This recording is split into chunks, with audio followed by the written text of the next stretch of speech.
Sometimes the hardest moment in life is when you realize you're truly on your own. For Nessa Dorne, that moment came on a dusty road, with her baby in her arms and nowhere left to go. Her husband had been gone 6 months, and his family wanted her to remarry or leave their home. She chose to leave. The townspeople watched her sit there in the fading light, but nobody stopped. Then an old cart pulled up. The driver was Callen Rourke, a mountain woman who lived alone and rarely spoke to anyone. Callen didn't say a word, just nodded toward the seat beside her. Nessa climbed on. What happened next wasn't a simple rescue. It was 2 women learning to survive together as winter came down from the mountains. But when Nessa's past catches up to her, will the mountain keep them safe? Before we continue, tell us where you're tuning in from. And if this story touches you, make sure you're subscribed, because tomorrow I've saved something extra special for you. The cartwheels creaked against the mountain path, each rotation carrying Nessa Dorne farther from the only life she'd known. She held Timothy close to her chest, feeling his small heartbeat against her ribs. The baby was quiet, perhaps sensing his mother's exhaustion, or perhaps simply lulled by the gentle swaying of the cart. Nessa's feet were bare, dusty from the road, and the hem of her dark dress was torn where it had caught on something during her hasty departure from the Dorne house that morning. Callen Rourke didn't speak.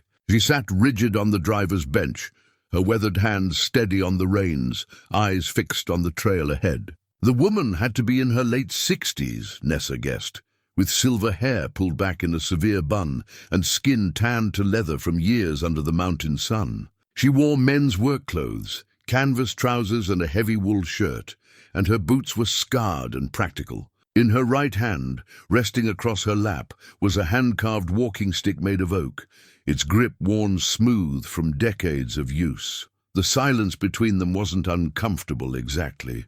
It was simply there, like the mountains themselves, solid and unavoidable. Nessa had tried to thank Callen when she first climbed aboard, but the older woman had only shaken her head once and snapped the reins. That was an hour ago. Now the sun was sinking behind the western peaks, painting the sky in shades of amber and rose. The air grew cooler as they climbed, and Nessa pulled Timothy's blanket tighter around him. The cloth was worn thin in places, hand-stitched by her own mother before she'd passed when Nessa was just 15. It was one of the few things she'd managed to grab before Vincent Dorne's wife had thrown her belongings into the yard. "This road gets rough ahead," Callen said suddenly, her voice like gravel, shifting. "Hold the baby secure."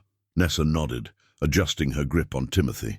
True to Callen's word, the path began to climb more steeply, rutted and rocky. The cart lurched over stones and exposed roots. Nessa braced herself against the bench, one hand on Timothy and the other gripping the weathered wood of the cart's edge. They passed through a stand of pine trees, their shadows long and deep in the failing light. A hawk circled overhead, its cry sharp and lonely. The scent of pine resin and coming autumn filled Nessa's lungs. She'd lived her entire life in the valley town of Mercer's Ridge, where the Dorne family owned the largest ranch and half the businesses on Main Street. She'd never been this far into the mountains. When they finally emerged from the tree line, Nessa caught her breath. Before them stood a small cabin, nestled into the mountainside as if it had grown there naturally. It was built from dark timber, weathered grey in places, with a stone chimney on one side and a covered porch across the front. Behind it, the mountain rose steeply, covered in pine and aspen. To the right, a small creek ran clear and cold over smooth stones. The property was surrounded by forest on 3 sides, isolated and quiet. Callen brought the cart to a stop near the porch and climbed down with a stiffness that suggested old injuries or simply old age. She didn't offer to help Nessa, who managed on her own, stepping carefully down with Timothy in her arms. Her bare feet touched cool earth and pine needles. "There's a room in back," Callen said, moving toward the cabin. "You can sleep there. Don't touch anything that isn't yours." The interior of the cabin was sparse but clean. A stone fireplace dominated one wall, with a black iron stove beside it. A rough-hewn table and 2 chairs sat near the window.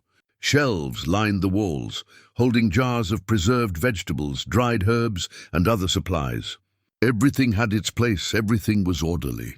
This was a home built for one person, for solitude, for self-sufficiency. Callen led Nessa to a small room at the back of the cabin. It held a narrow bed, a wooden chest, and little else. A single window looked out toward the trees. "Thank you," Nessa managed to say, her voice hoarse. "I don't know how to—" "Don't need thanks," Callen interrupted. "You'll earn your keep. Can you cook?" "Yes, chop wood." "I can learn." Callen studied her for a long moment, her grey eyes unreadable.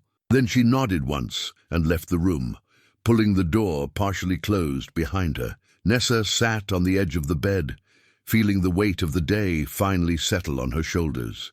Timothy stirred in her arms, making small sounds, and she began to nurse him, grateful for this quiet moment alone. Her hands were shaking.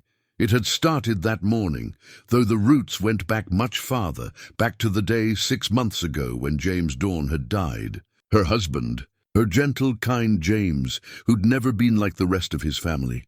They'd married 3 years ago, and for a brief time, Nessa had believed she might be happy. James had loved her truly, had treated her with respect and tenderness. When Timothy was born a year ago, James had wept with joy. Then came the hunting trip. James had gone up into the hills with his brother Vincent, just the two of them. Vincent had returned alone, leading James's horse, his face grim. There'd been an accident, he said.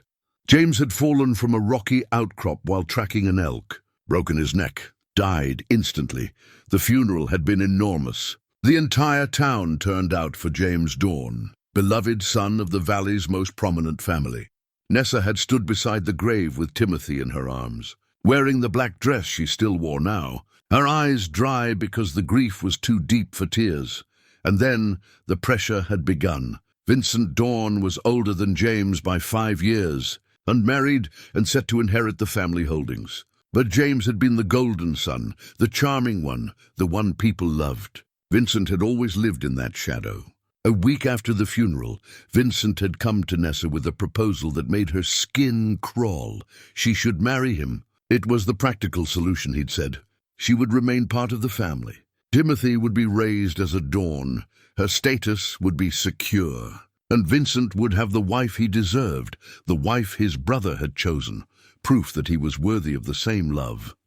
Nessa had refused immediately, her stomach turning at the thought. Vincent was nothing like James.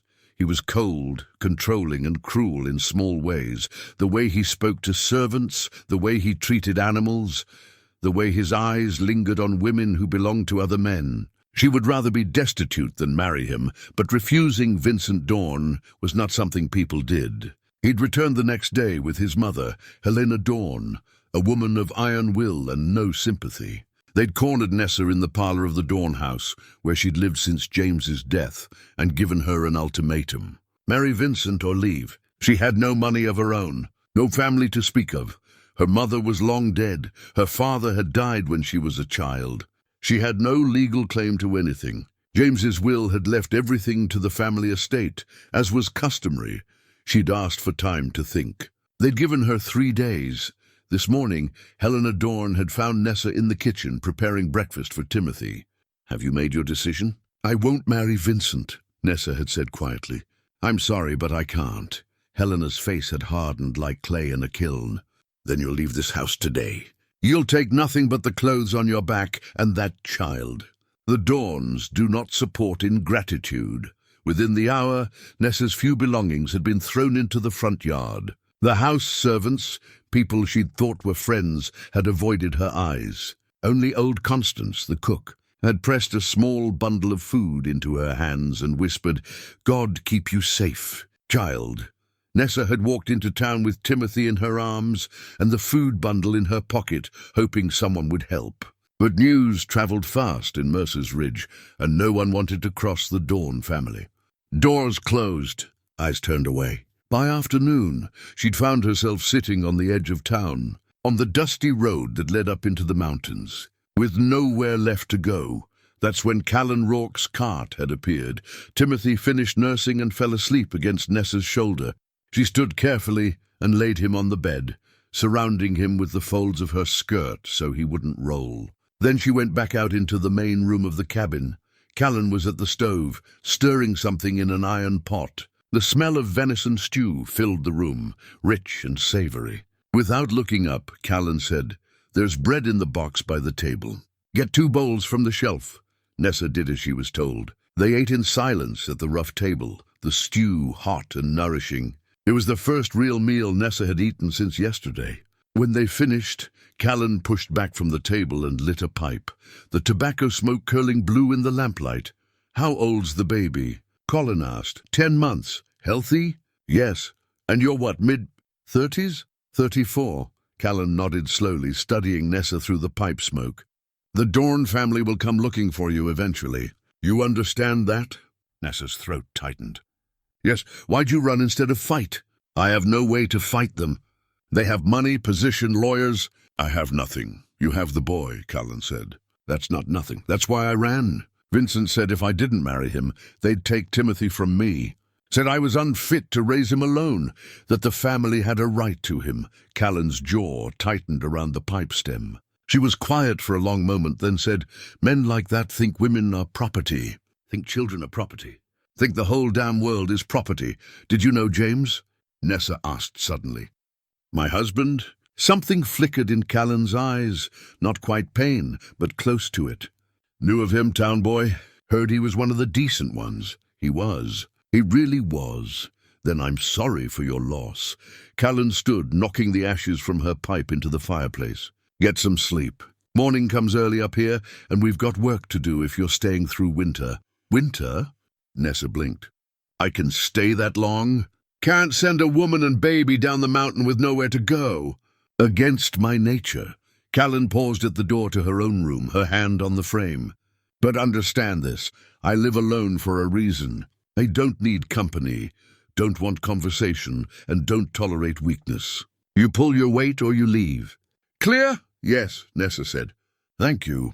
Callen just shook her head and disappeared into her room. Closing the door firmly behind her, Nessa sat alone in the flickering lamplight, listening to the night sounds of the mountain, wind in the pines, the distant call of an owl, the creek running over stones. She touched the wedding ring on her left hand, the simple gold band James had given her. She hadn't taken it off since the day he'd placed it there.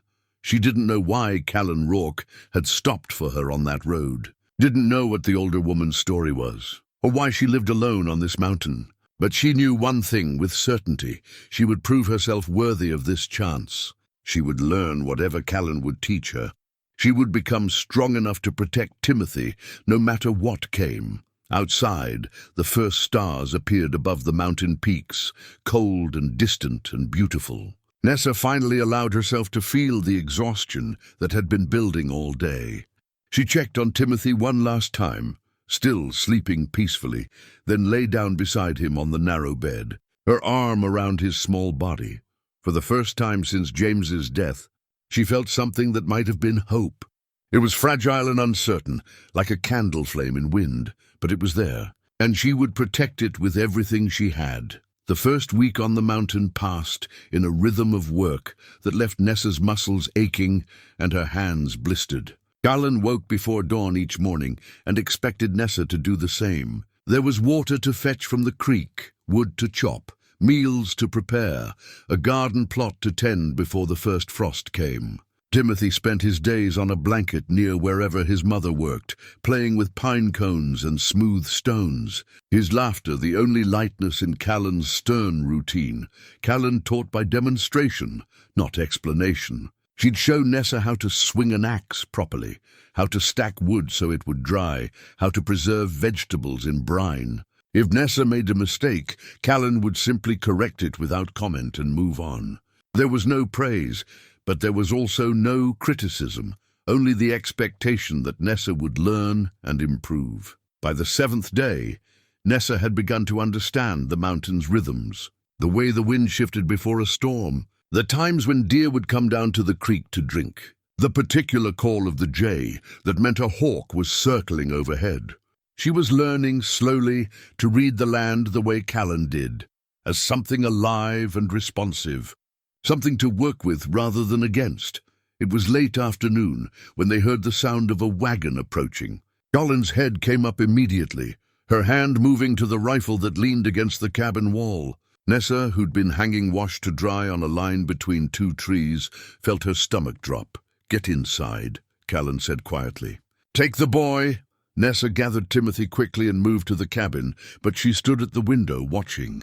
A merchant's wagon came into view, pulled by a tired-looking mule. The driver was a man Nessa recognized from town, Silas Garrett, who ran a circuit through the mountain settlements, trading goods and carrying messages. Callen walked out to meet him, her posture rigid. Nessa couldn't hear what they were saying, but she saw Silas hand Callen something, an envelope it looked like. Money changed hands, and then Silas was turning his wagon around, heading back down the mountain trail. Callen stood for a long moment, staring at the envelope in her hand. Then she walked back to the cabin, her face unreadable. Inside, she dropped the envelope on the table in front of Nessa. "It's addressed to you. Care of me." Nessa's hands trembled as she picked up the envelope. The paper was expensive, cream-colored, with the Dorne family seal pressed into red wax. She broke the seal and unfolded the letter, her eyes scanning the precise handwriting. "Mrs. Nessa Dorne, your current situation is untenable and reflects poorly on this family. After careful consideration, we have determined that young Timothy Dorne cannot be properly raised by a woman in your circumstances. Destitute, homeless, and clearly unable to provide for a child's needs. As such, I'm formally requesting custody of my nephew. Timothy will be raised within the Dorne household, given proper education, and prepared for his rightful place in this family's legacy. This is not negotiable. You have 1 week to return to Mercer's Ridge and present Timothy to the family. If you fail to comply, I will petition the territorial court for custody on grounds of maternal unfitness and neglect. Given your current circumstances and our family's standing, I have every confidence the court will rule in our favor. I urge you to consider what is best for the child, rather than your own stubborn pride. Vincent Dorne." The paper slipped from Nessa's fingers and fell to the table. The room seemed to tilt around her. Timothy was sitting on the floor at her feet, chewing on a carved wooden spoon Callen had given him, oblivious to the threat that had just arrived in an envelope. "What does it say?" Callen asked, her voice carefully neutral. Nessa couldn't speak. She just pushed the letter across the table. Callen picked it up, her eyes moving quickly over the words. When she finished, she set it down carefully and walked to the window, looking out at the mountain. "How much money do you have?" Callen asked. "None. Nothing. Property? Anything in your name?" "No. James left everything to the family estate. That's how it's done in families like his. Legal representation." Nessa almost laughed, but it came out as a choked sound. "With what? I don't have a penny to hire a lawyer, and even if I did, no lawyer in Mercer's Ridge would go against the Dornes." Callen was quiet for a long time. Finally she said, "He's right about one thing. The court would rule in his favor. Territorial judges tend to side with property and position, especially when it comes to determining what's best for a child." "So I've lost," Nessa whispered. "I've already lost." "Didn't say that." Callen turned from the window, her grey eyes sharp. "Said the court would rule in his favor. That's if it gets to court. What other choice is there? I can't fight him. I have nothing. You have the boy, and you have your feet under you on this mountain." Callen's voice was firm. "And you have time. Winter's coming. No judge is going to ride up into these mountains in deep snow to settle a custody dispute. But in spring things might be different. Might have options then. Might have leverage." Nessa stood, pacing the small room, her mind racing. "He'll send someone. The letter says a week, but he won't wait that long. He'll send men to bring us back." As if summoned by her words, they heard another sound, a horse this time, moving at a steadier pace than the merchant's wagon. Callen's hand went to her rifle again, and she moved to the door. This time it was Silas Garrett again, but he wasn't alone. Behind him rode a man Nessa didn't recognize. Tall, weathered, wearing a long coat and a wide-brimmed hat. He had the look of someone who tracked things for a living. Silas called out from the trail, not dismounting. "Miss Callen, wanted to give you warning. This here is Boone. He's been hired by the Dorne family to locate Mrs. Dorne and the child. I told him I didn't know anything, but he's asking around at all the settlements." The man called Boone touched his hat brim. "Ma'am, just doing a job. Looking for a woman, mid-30s, traveling with an infant. Might have come this way about a week ago. You see anyone matching that description?" Callen's face was stone. "I see lots of things up here. Elk, bear, mountain cats. Don't pay much attention to people. They don't come around often." Boone's eyes were shrewd. He was studying the cabin, the wash line, the evidence of more activity than a solitary woman would generate. "That's so. Mind if I look around?" "Yes, I mind. This is my property, and you're not welcome on it. Now, ma'am, I'm just trying to do my job. The family's real worried about Mrs. Dorne and the baby. Just want to make sure they're safe. They're worried about control, not safety," Callen said flatly. "And you know it. Now get off my land." Boone's expression hardened. "The Dorne family pays well, real well, and they pay for results. I'll find her one way or another. Might be easier on everyone if you just tell me where she is." Callen lifted the rifle, not pointing it at anyone, but making its presence clear. "And it might be easier on you if you leave now and don't come back." I don't take kindly to threats on my property. For a long moment the tension held. Then Boone shrugged and turned his horse. "I'll be around, asking questions. Someone will talk eventually. They always do." He touched his hat brim again. "A good day, ma'am." Silas looked apologetic. "I'm sorry, Miss Callen. They cornered me in town asking questions. I didn't tell them anything specific, but you did right, Silas. Get on home now." After they'd gone, Callen came back inside. Nessa was standing frozen by the window, holding Timothy so tightly the baby began to fuss. "He'll come back," Nessa said. "You know he will. And next time he might bring others. I put you in danger. I should leave, and go where?" Callen's voice was sharp. "Back to town where Vincent can take the boy? Out into the wilderness with winter coming and no supplies? Use your head, girl, but I can't ask you to. You didn't ask. I offered you shelter, and I don't go back on my word." Callen set the rifle back against the wall. "But you're right that this changes things. That tracker, Boone, he's good at what he does, persistent. He'll keep looking, and he'll eventually figure out you're here. Then what do we do?" Callen walked to the fireplace, stirring the coals with a poker. "We prepare. You need to learn more than just how to survive on this mountain. You need to learn how to defend yourself and that boy. And we need to think strategically about what happens when spring comes, and the Dornes can get a judge up here. I told you, I have no legal standing." "Not yet," Callen interrupted.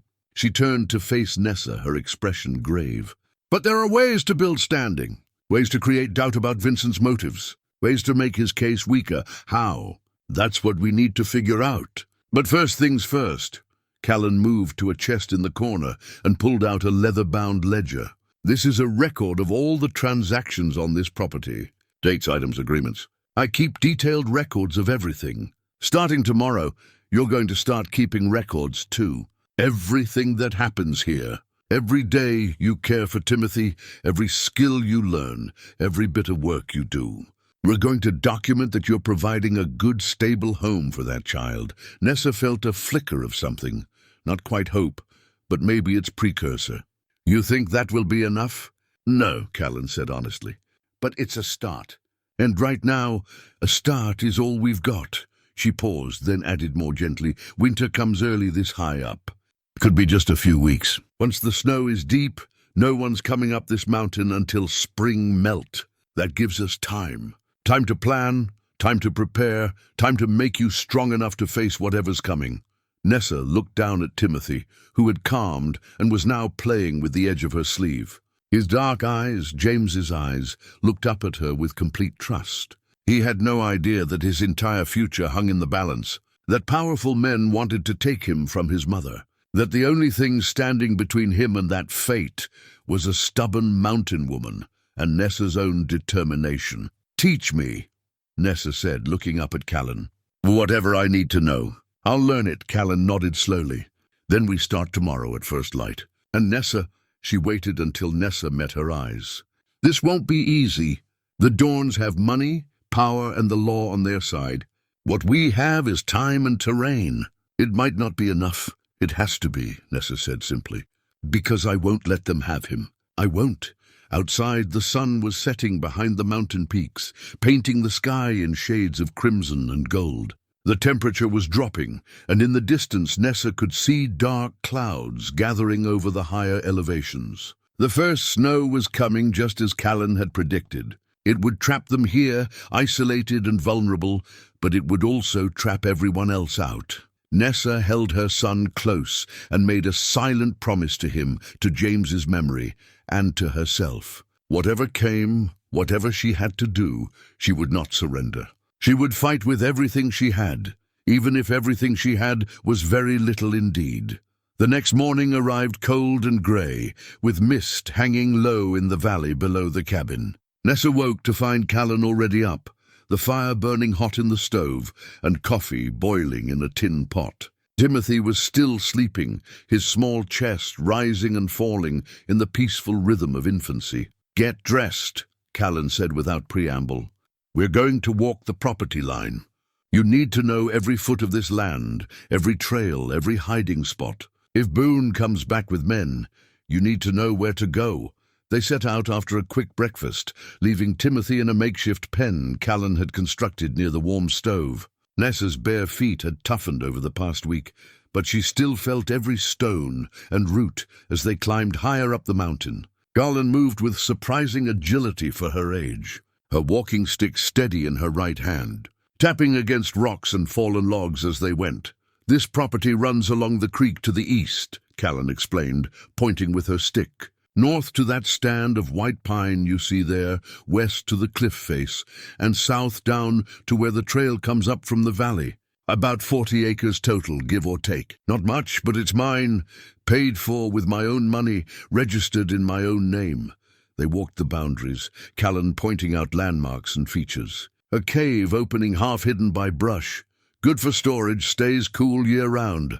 A grove of aspen trees that mark the north corner. Good place to hide if you need to. Leaves make noise when anyone approaches.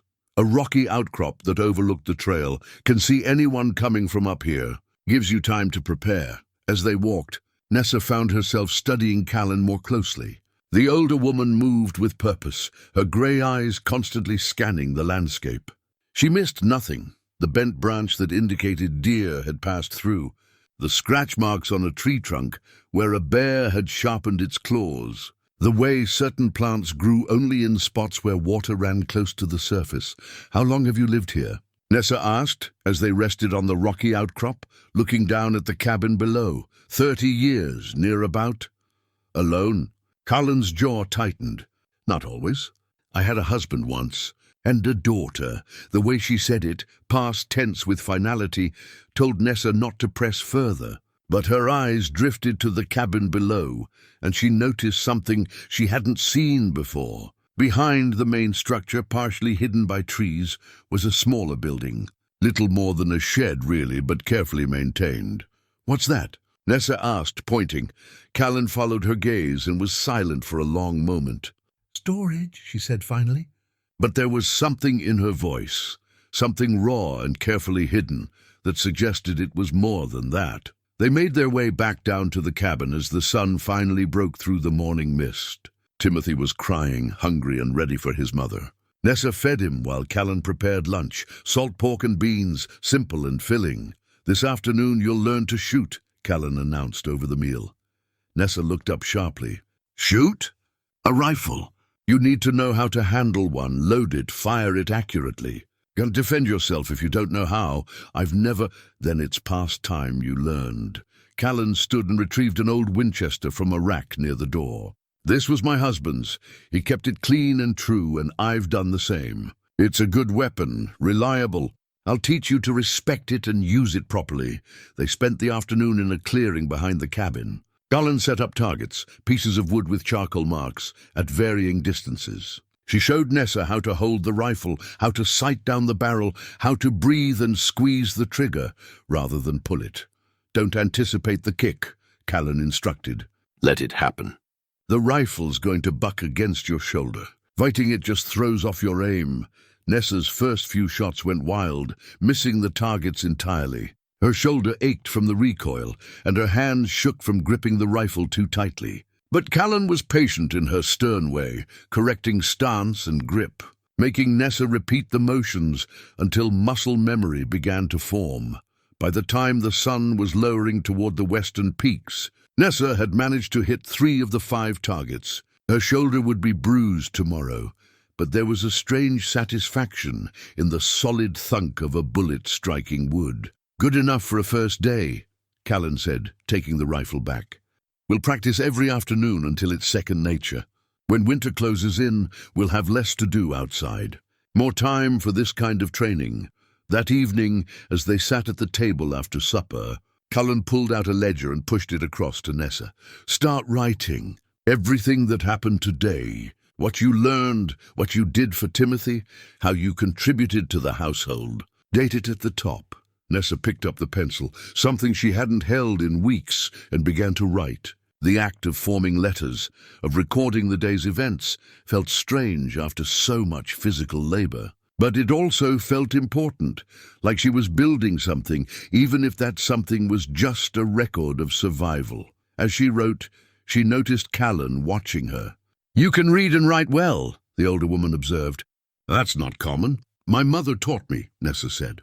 "She was educated, came from back east. She believed women should be able to read and figure, even if most people thought it wasn't necessary." Smart woman. She was. "I wish she'd lived long enough to meet Timothy." Callen was quiet for a moment, then said, "Tell me about your husband, James. How'd you two meet?"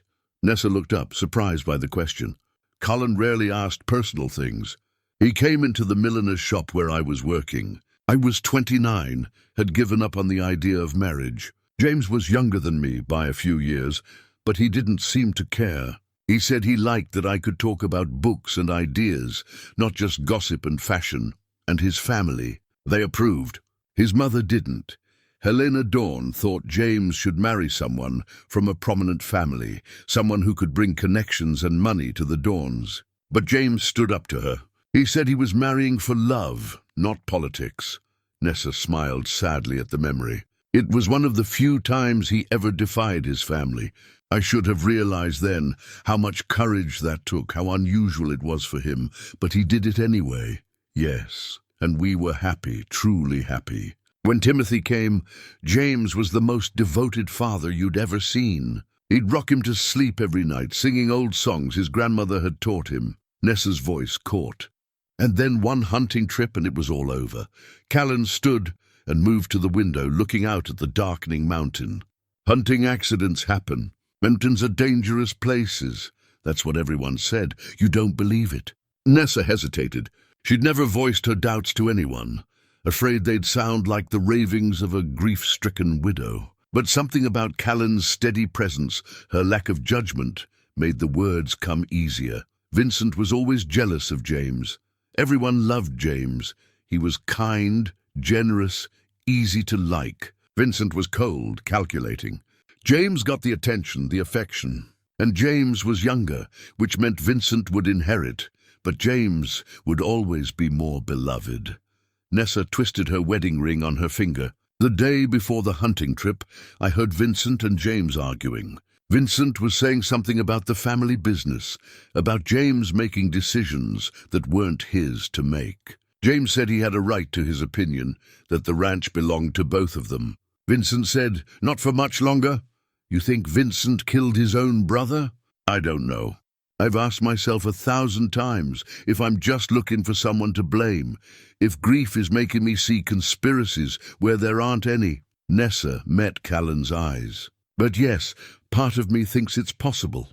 Callen was quiet for a long time. Finally she said, "Whether he did or not, Vincent wants what James had. The beloved wife, the perfect son, the image of the ideal Dorne. He wants to erase James and take his place, which is why I can never let him have Timothy." "No," Callen agreed. "You can't." The next morning brought old Gabe to the cabin. He was a homesteader who lived about 3 miles west, a grizzled man in his 70s with kind eyes and a ready laugh. He and Callen had an arrangement. He brought news from the lower settlements, and she traded him preserved vegetables and herbs. But today, Gabe's expression was serious as he dismounted from his mule. "Miss Callen, Mrs. Dorne, got some news you need to hear.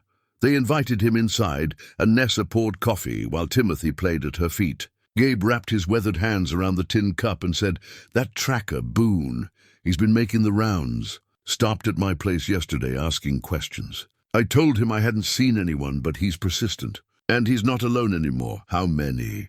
Callen asked sharply. "2 others with him. Both look like hired men, the kind who'll do whatever they're paid to do. They're staying down at Ridley's trading post, asking everyone who comes through if they've seen a woman with a baby." Nessa felt her stomach turn to ice. "They're not giving up." "Doesn't look like it," Gabe agreed. He looked at Callen. "You need to be careful. I know you can handle yourself, but 3 men, that's different than 1. We'll manage," Callen said firmly. After Gabe left, Nessa paced the cabin, anxiety making her movements jerky and uncertain. "They're closing in. It's only a matter of time before they come here. Then we make sure we're ready when they do." Callen pulled out a map and spread it on the table. It showed the mountain terrain, the various trails, the locations of other homesteads. "Here's what we're going to do. I've got friends scattered through these mountains, people who owe me favors, people who don't care for lowland authority. If Boone and his men come here looking for trouble, we'll make sure there are witnesses. Witnesses won't stop them from taking Timothy. No, but they'll make it harder for Vincent to claim you abandoned the child or that you're an unfit mother. If there are people who can testify that you're caring for Timothy properly, that you're learning to provide for him, that you're not the desperate, destitute woman Vincent's painting you as, that matters." Nessa looked at the map, at the vast expanse of wilderness surrounding Callen's small property. "You've thought about this before?" "Planned for it." Callen's expression was distant, lost in memory. "I told you I had a daughter once. Her name was Lily. She died when she was 8 years old. Fever took her, and there wasn't anything we could do. My husband, Thomas, he couldn't bear it. The grief ate him alive. He died 2 years later, just gave up living." She touched a spot on the map, near the back of her property. "That shed you saw, that's where we buried them. I tend their graves every day." "I'm sorry," Nessa said softly.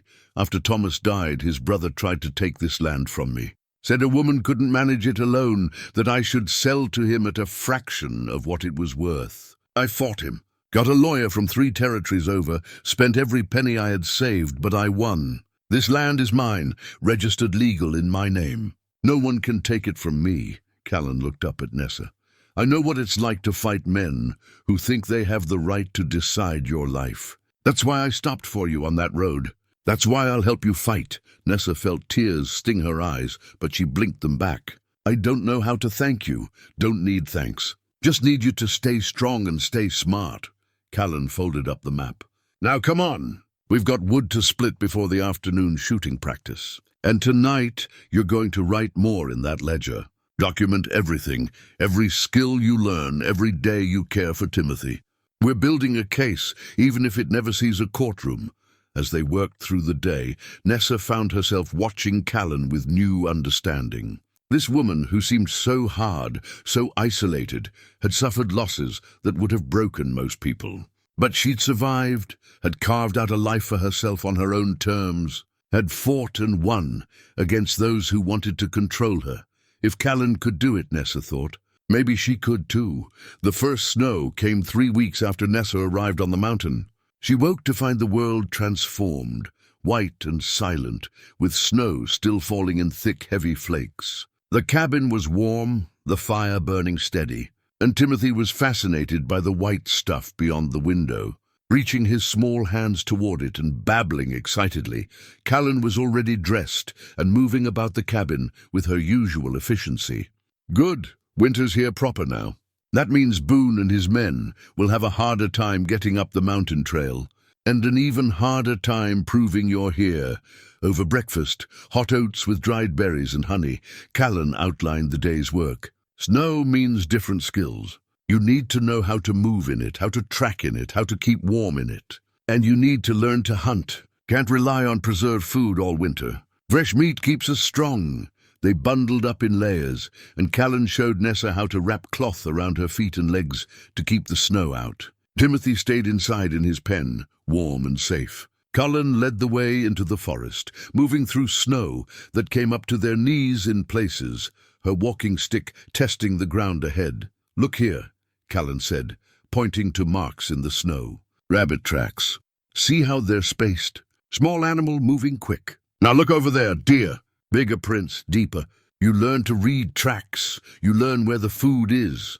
They followed the deer tracks for half an hour, moving slowly and quietly through the white silence of the forest. Finally, they spotted a small doe grazing on bark from a fallen tree. Callen handed Nessa the rifle. "Remember what I taught you? Steady breath, sight just behind the shoulder. Squeeze, don't pull." Nessa's hands were shaking, and not from cold. She'd shot at targets, at pieces of wood, but this was different. This was a living creature.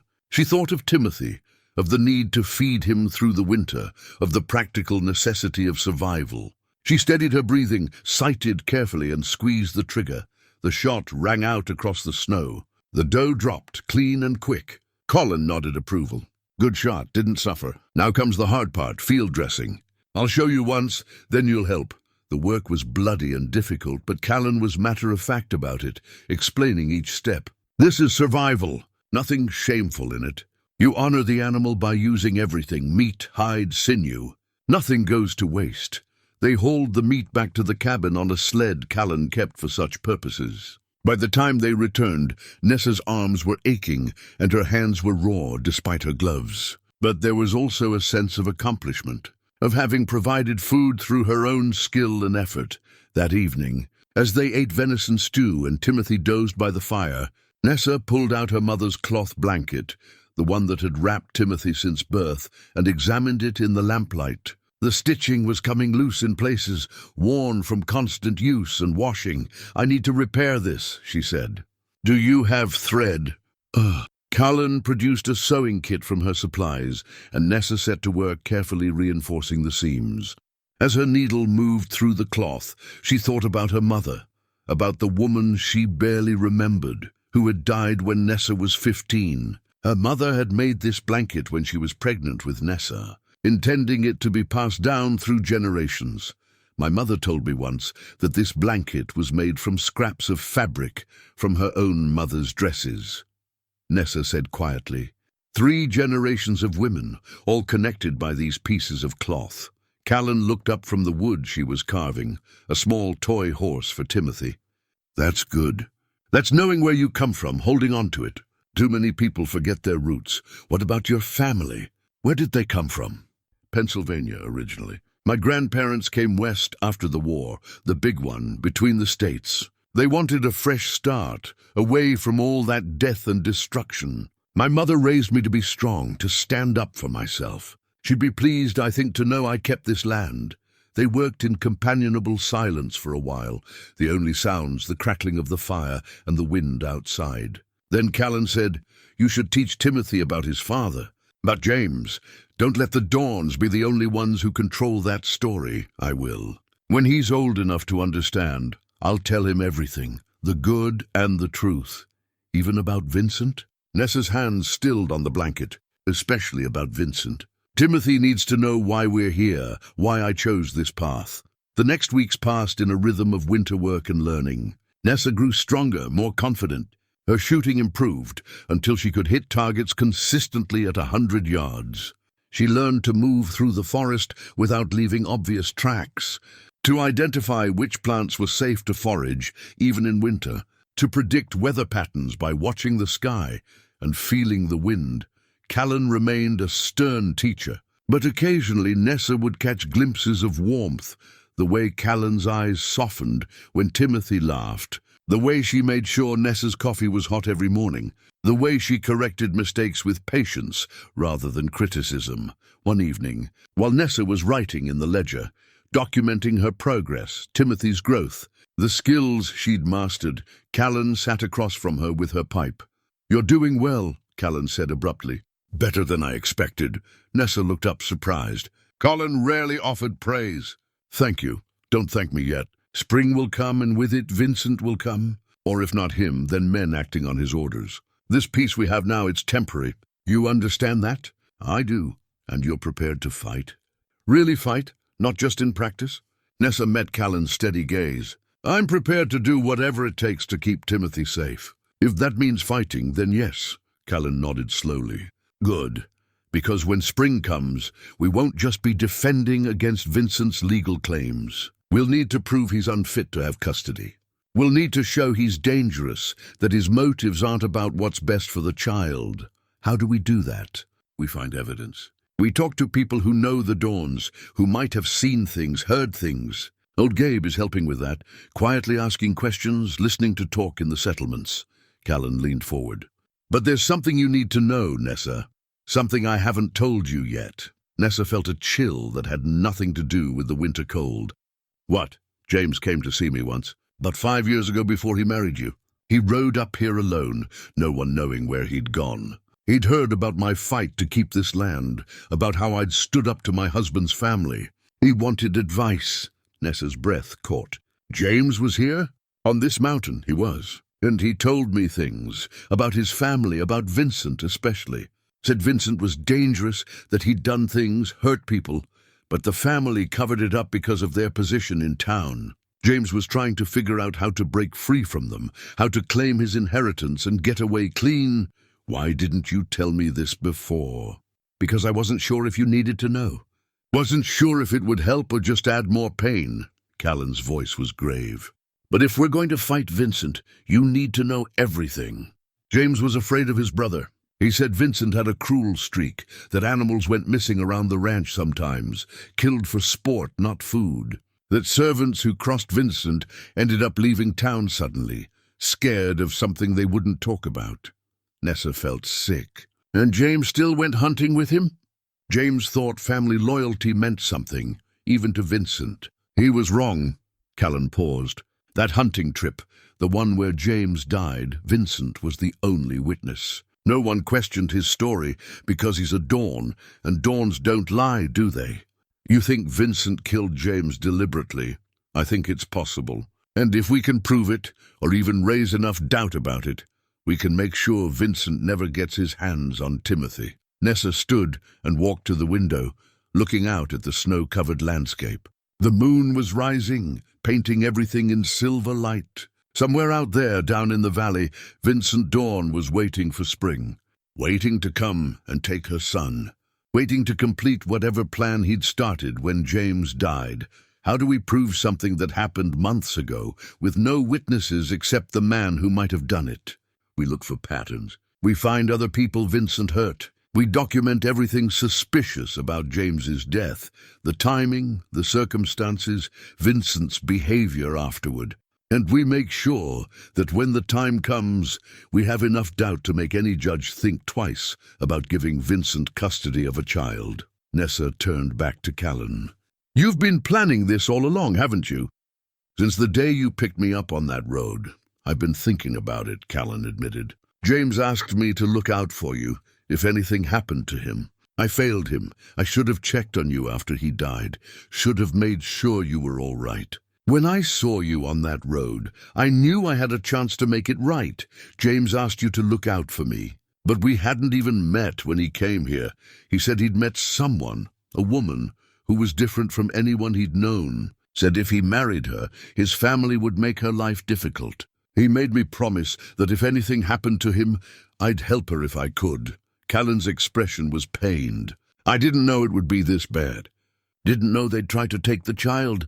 Nessa felt tears on her cheeks. He knew. Even then, he knew his family was dangerous. He knew, and he tried to protect you anyway. The best way we can honor that is to finish what he started, getting you free of them for good. That night, as Nessa lay in bed with Timothy sleeping beside her, she held the cloth blanket close. 3 generations of women, all connected by these threads. Her mother, her grandmother, and now her, each had faced their own struggles, their own fights for survival and dignity, and now it was Nessa's turn. She would fight for Timothy, for James's memory, and for the right to live her life on her own terms. She would learn everything Callen could teach her. She would become strong enough, smart enough, determined enough to face whatever came in the spring. Outside, the snow continued to fall, building walls of white around the cabin. Winter had them trapped, but it also gave them time. Time to prepare, time to plan, Time to become ready for the battle ahead. Deep winter settled over the mountain like a heavy blanket. The snow piled higher, sometimes reaching the cabin windows, and the temperature dropped so low that frost formed on the inside of the glass each morning. But inside, the cabin was warm, and the two women fell into rhythms that felt almost like family. Mornings began with Callen teaching Nessa how to maintain the rifles, how to clean and oil them so they wouldn't rust or misfire.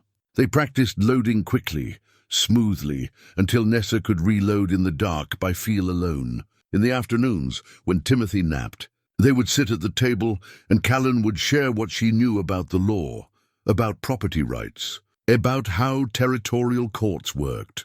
The judge who covers this region is named Harlan Wade, Callen explained one snowy afternoon. He's fair enough, but he's also practical. He'll look at what serves the community best, not just what's legally right. Vincent will argue that Timothy should be raised by a prominent family, given education and opportunities. You'll need to counter that with evidence that you can provide for him just as well, that you're stable and capable. But I have no money, no property. You have skills now. You can hunt, preserve food, manage a household, survive in difficult conditions. And you have me as a witness, a property owner who can testify that you're a fit mother. Callen tapped the ledger that Nessa had been faithfully filling each night. This will help too. It shows consistent care, documentation of Timothy's health and development. It shows you're thoughtful and responsible. Will that be enough? I don't know, Callen admitted, but it's what we have to work with. As the weeks passed, the isolation of the mountain created an unexpected intimacy between the women. They were each other's only adult company, and slowly, carefully, they began to share more of their histories. One evening, after a particularly grueling day of cutting firewood in the bitter cold, they sat by the fire warming their hands. Timothy was playing with the wooden horse Callen had carved for him, making sounds that might have been words or might have been nonsense. He looks like James, Nessa said softly, watching her son. The same dark eyes, the same gentle way about him. Tell me more about James, Callen said. Not the husband, the man. What was he like when no one was watching? Nessa smiled, memories warming her more than the fire. He loved books. He'd stay up late reading by lamplight, everything from philosophy to adventure stories. And he'd sing, not well but enthusiastically. He'd sing to Timothy every night, old songs his grandmother had taught him. Sweet Betsy from Pike, Shenandoah, songs like that. Sounds like a good man. He was. He was gentle in a world that doesn't always value gentleness. His family never understood that about him. They thought he was weak because he preferred talking to fighting, books to hunting.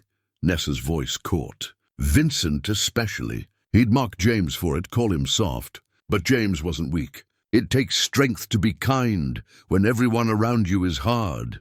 Callen was quiet for a moment, staring into the fire. Then she said, My Thomas was like that too, gentle. He worked with wood, made furniture that people still use 20 years after he's gone. After Lily died, he tried so hard to be strong for me, but the grief was eating him from the inside. I watched him fade away over 2 years, and there was nothing I could do to stop it. I'm sorry. Life takes people from us. The only question is what we do after. Callen looked at Timothy. You're doing right by that boy. James would be proud.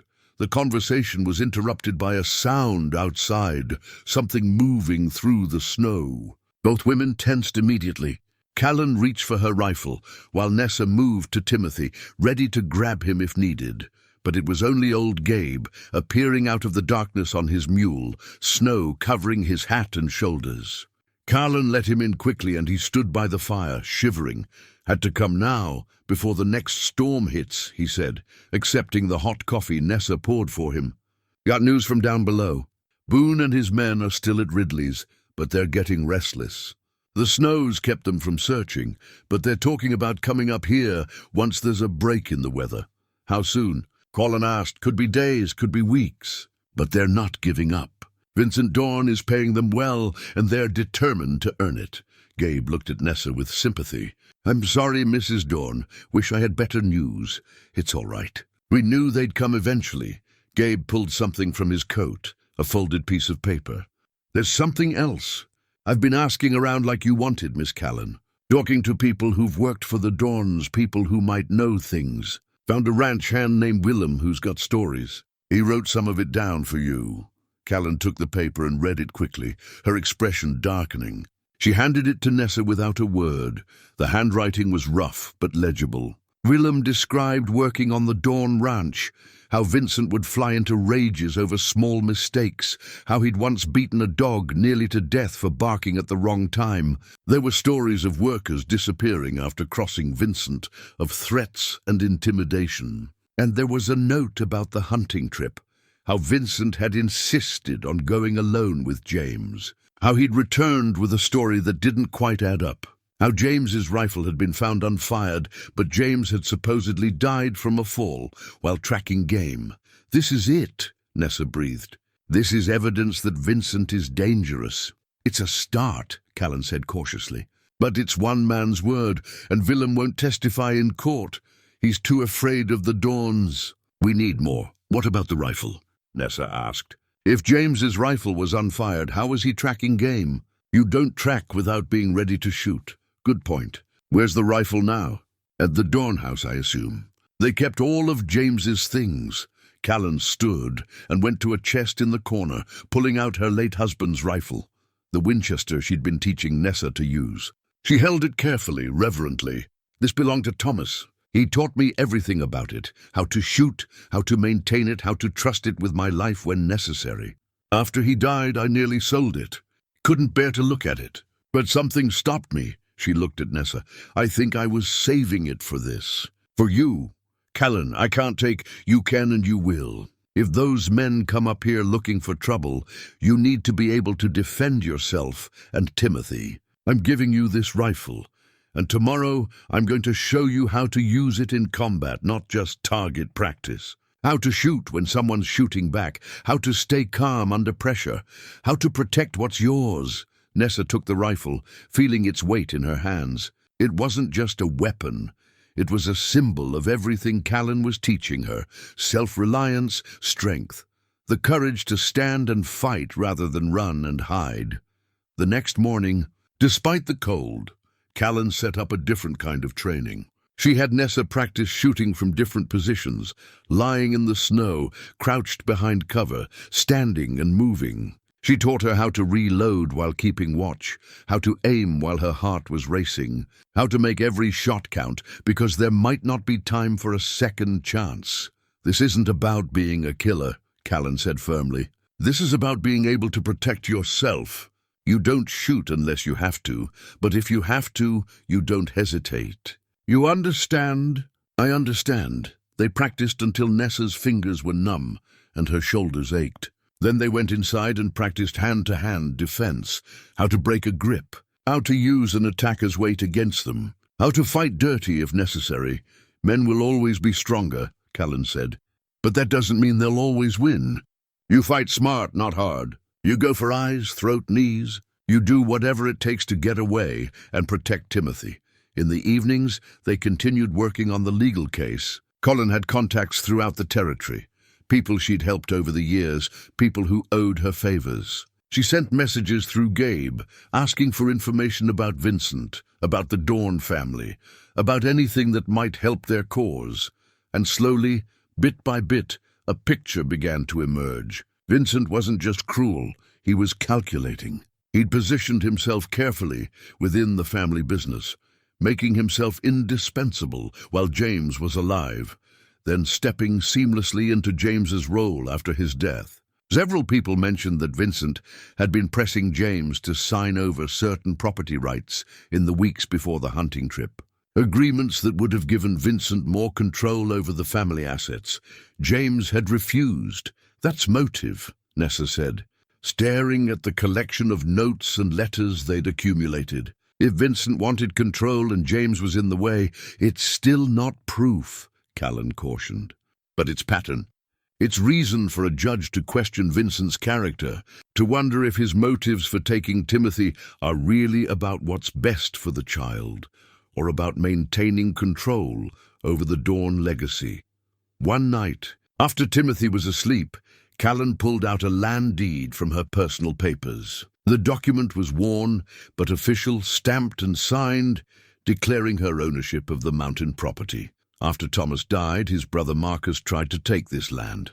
Said I couldn't manage it alone, that it should stay in the family, meaning his family. He offered me a pittance, expected me to be grateful and meek. Callen's eyes were hard with memory. I hired a lawyer from 3 territories over, a woman named Adelaide Price who specialized in property rights. Cost me everything I had saved, but we won. This deed is in my name alone and no one can touch it. Why are you showing me this? Because I want you to understand that you can fight and win. It's not easy and it's not cheap, but it's possible. Women aren't powerless, no matter what men like Vincent want us to believe. Callen handed Nessa the deed. Look at this. Really look at it. This is what freedom looks like. A piece of paper that says no one can make you leave, no one can take what's yours, no one can control your life. That's what we're fighting for with Timothy. Your right to raise him, to make decisions about his life, to be his mother without interference. Nessa held the deed carefully, understanding its weight. This wasn't just about keeping Timothy from Vincent. It was about establishing her right to self-determination, her right to live independently, her right to make her own choices. I won't give up, Nessa said quietly. No matter what comes.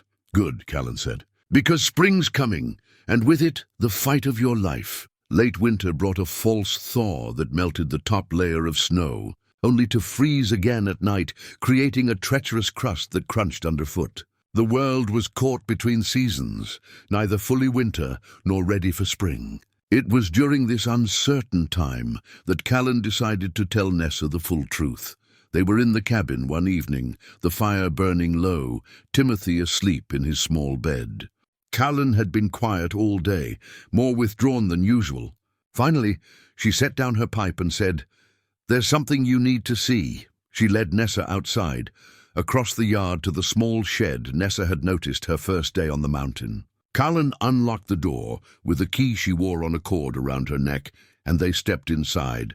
The shed was a shrine. 2 simple wooden crosses stood at one end, marking graves. The walls were lined with shelves holding carefully preserved items, a child's dress, a man's work shirt, a collection of carved wooden animals, books, photographs. Everything was immaculately maintained, dusted, cared for with obvious devotion.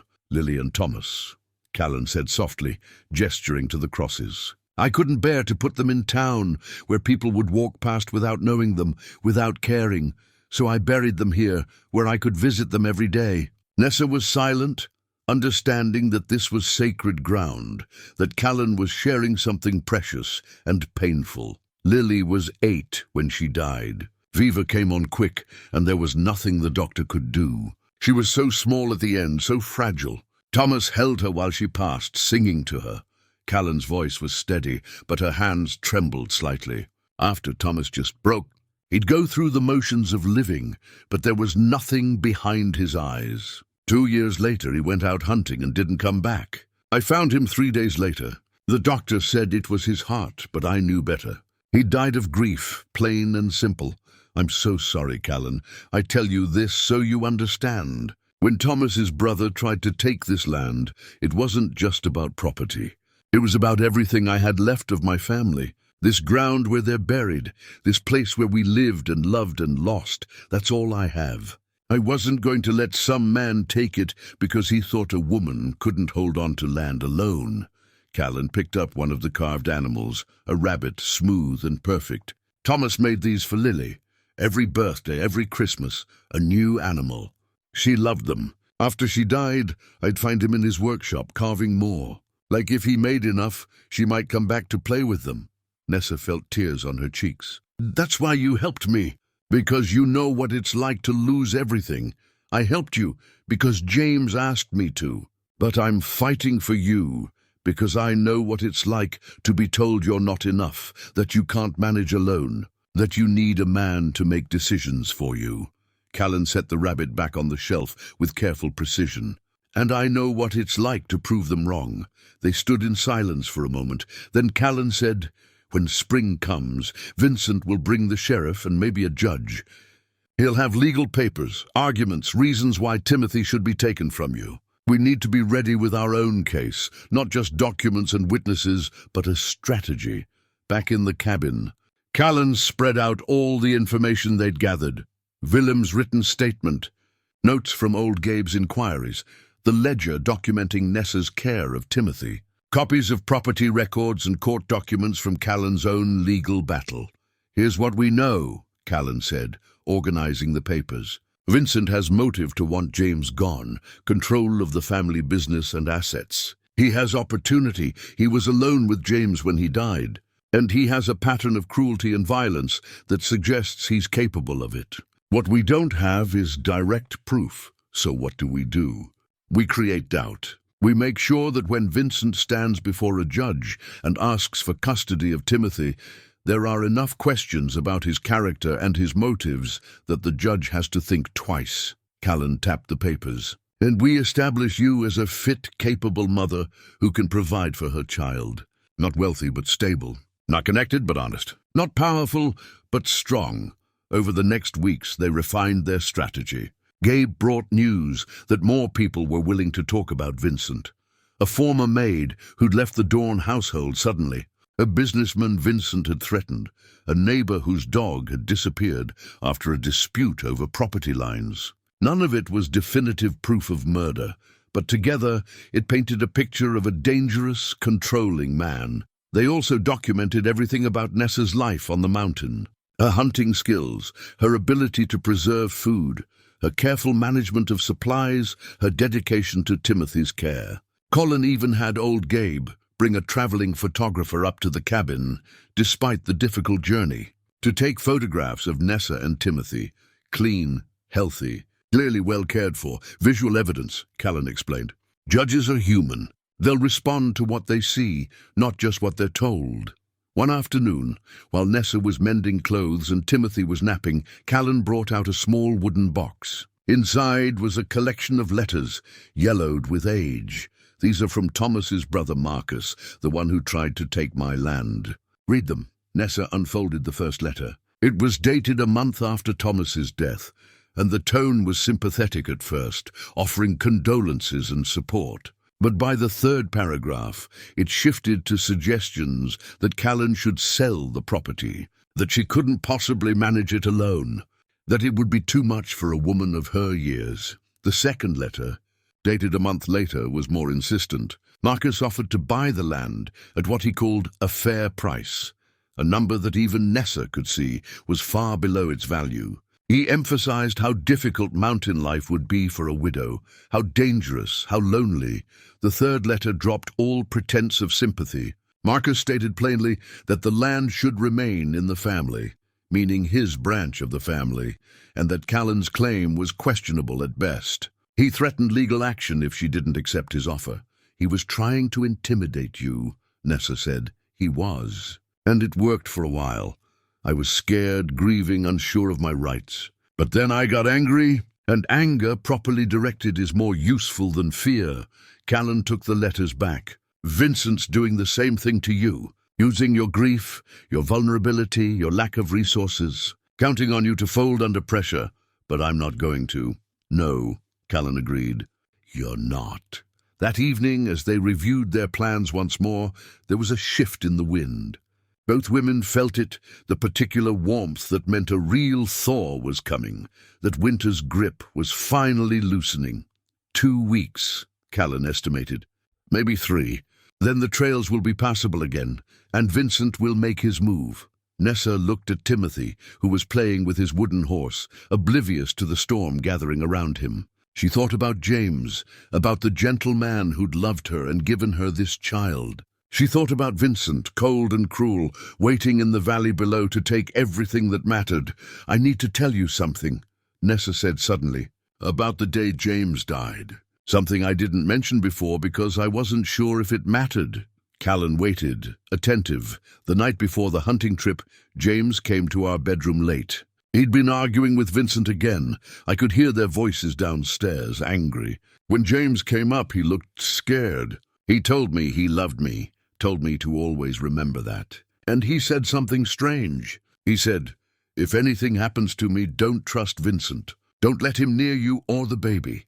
Callen's expression sharpened. "He said that? Those exact words?" "Yes. I asked him what he meant, but he just kissed me and said he was being foolish, that everything would be fine. The next day, he went on that hunting trip." Nessa's voice broke. "I think he knew.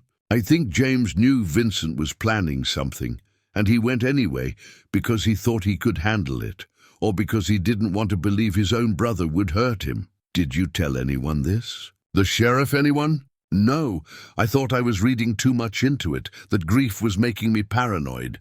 And who would believe me? The widow, hysterical with loss, accusing a respected family man of murder." Callen stood and paced, thinking, "This changes things.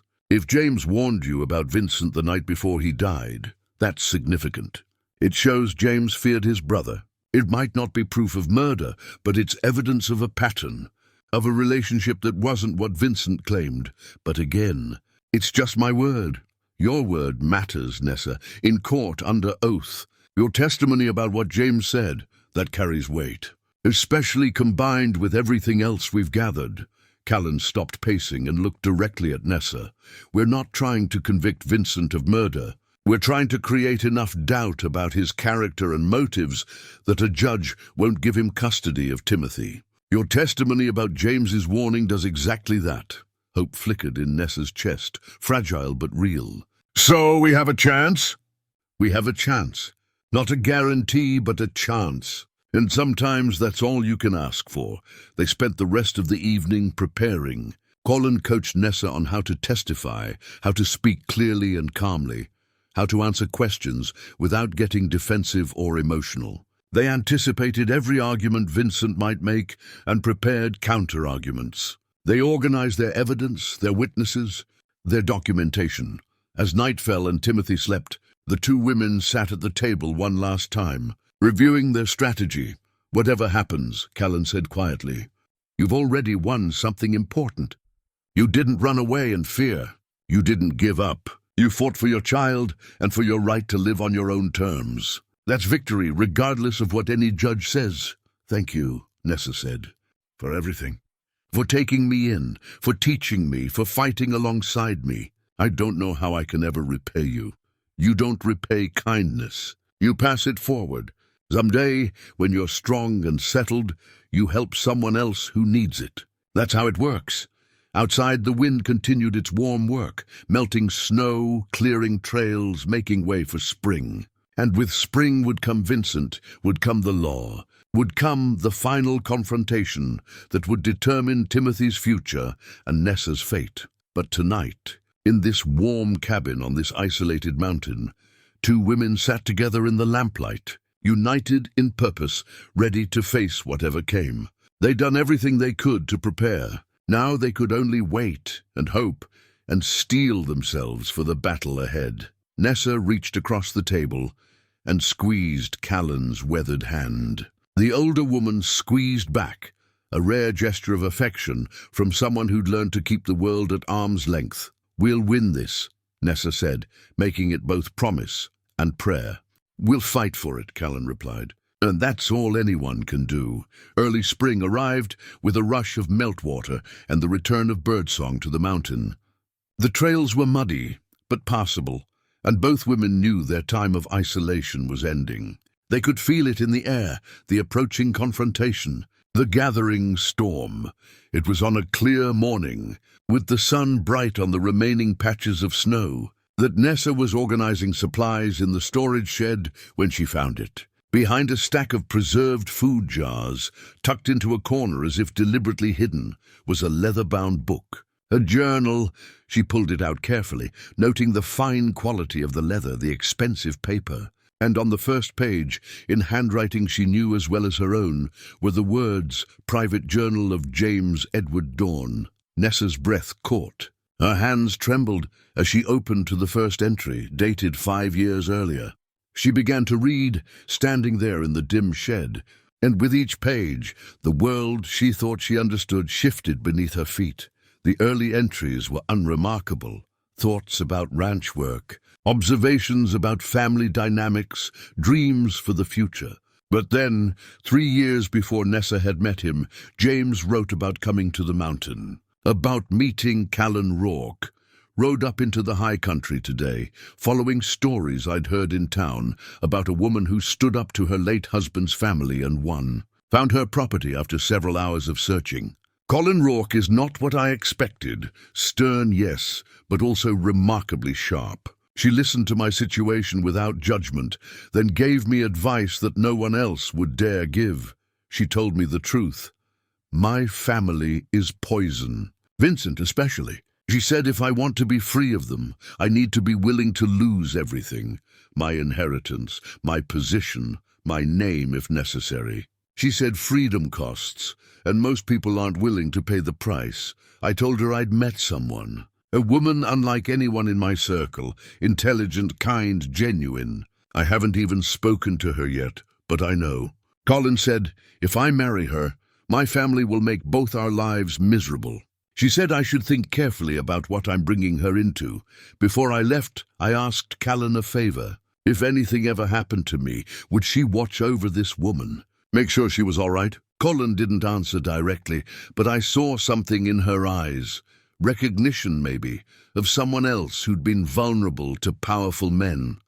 I have to try. I have to believe that love can be stronger than family obligation, that I can build something different. Something better. Nessa's eyes blurred with tears, but she continued reading. Entry after entry documented James's courtship of her, his growing love, his determination to marry her despite his family's disapproval. But there were also darker entries, documenting Vincent's increasing hostility. Vincent cornered me today. He knows about the proposal I'm planning to make to Nessa. He says I'm embarrassing the family, marrying beneath my station. But it's more than that. I can see it in his eyes. He's always resented me, always lived in what he perceives as my shadow. He said something chilling. You think you can just take what should be mine, the respect, the affection, the future of this family. We'll see about that. Nessa flipped forward, her heart racing. The entries became more concerned, more fearful. James documented arguments with Vincent about the ranch, about business decisions, about control. And then, just weeks before his death, Vincent has been pressuring me to sign documents that would effectively give him majority control of the family assets. He says it's just administrative, that father's getting older and we need clear succession plans. But I've read the papers carefully, and they're more than that. If I sign, Vincent could force me out of the business entirely, could even contest my ownership of the house Nessa and I live in. I refused. Vincent didn't take it well. He said I'd regret standing in his way, that family loyalty meant something even if I'd forgotten it, I'm afraid. Not just for myself, but for Nessa and for our child. Vincent has always had a cruel streak, but it's getting worse. I've heard things. Servants leaving suddenly, animals going missing, people who cross him finding themselves in difficulties they can't explain. If anything happens to me, I need this journal to survive.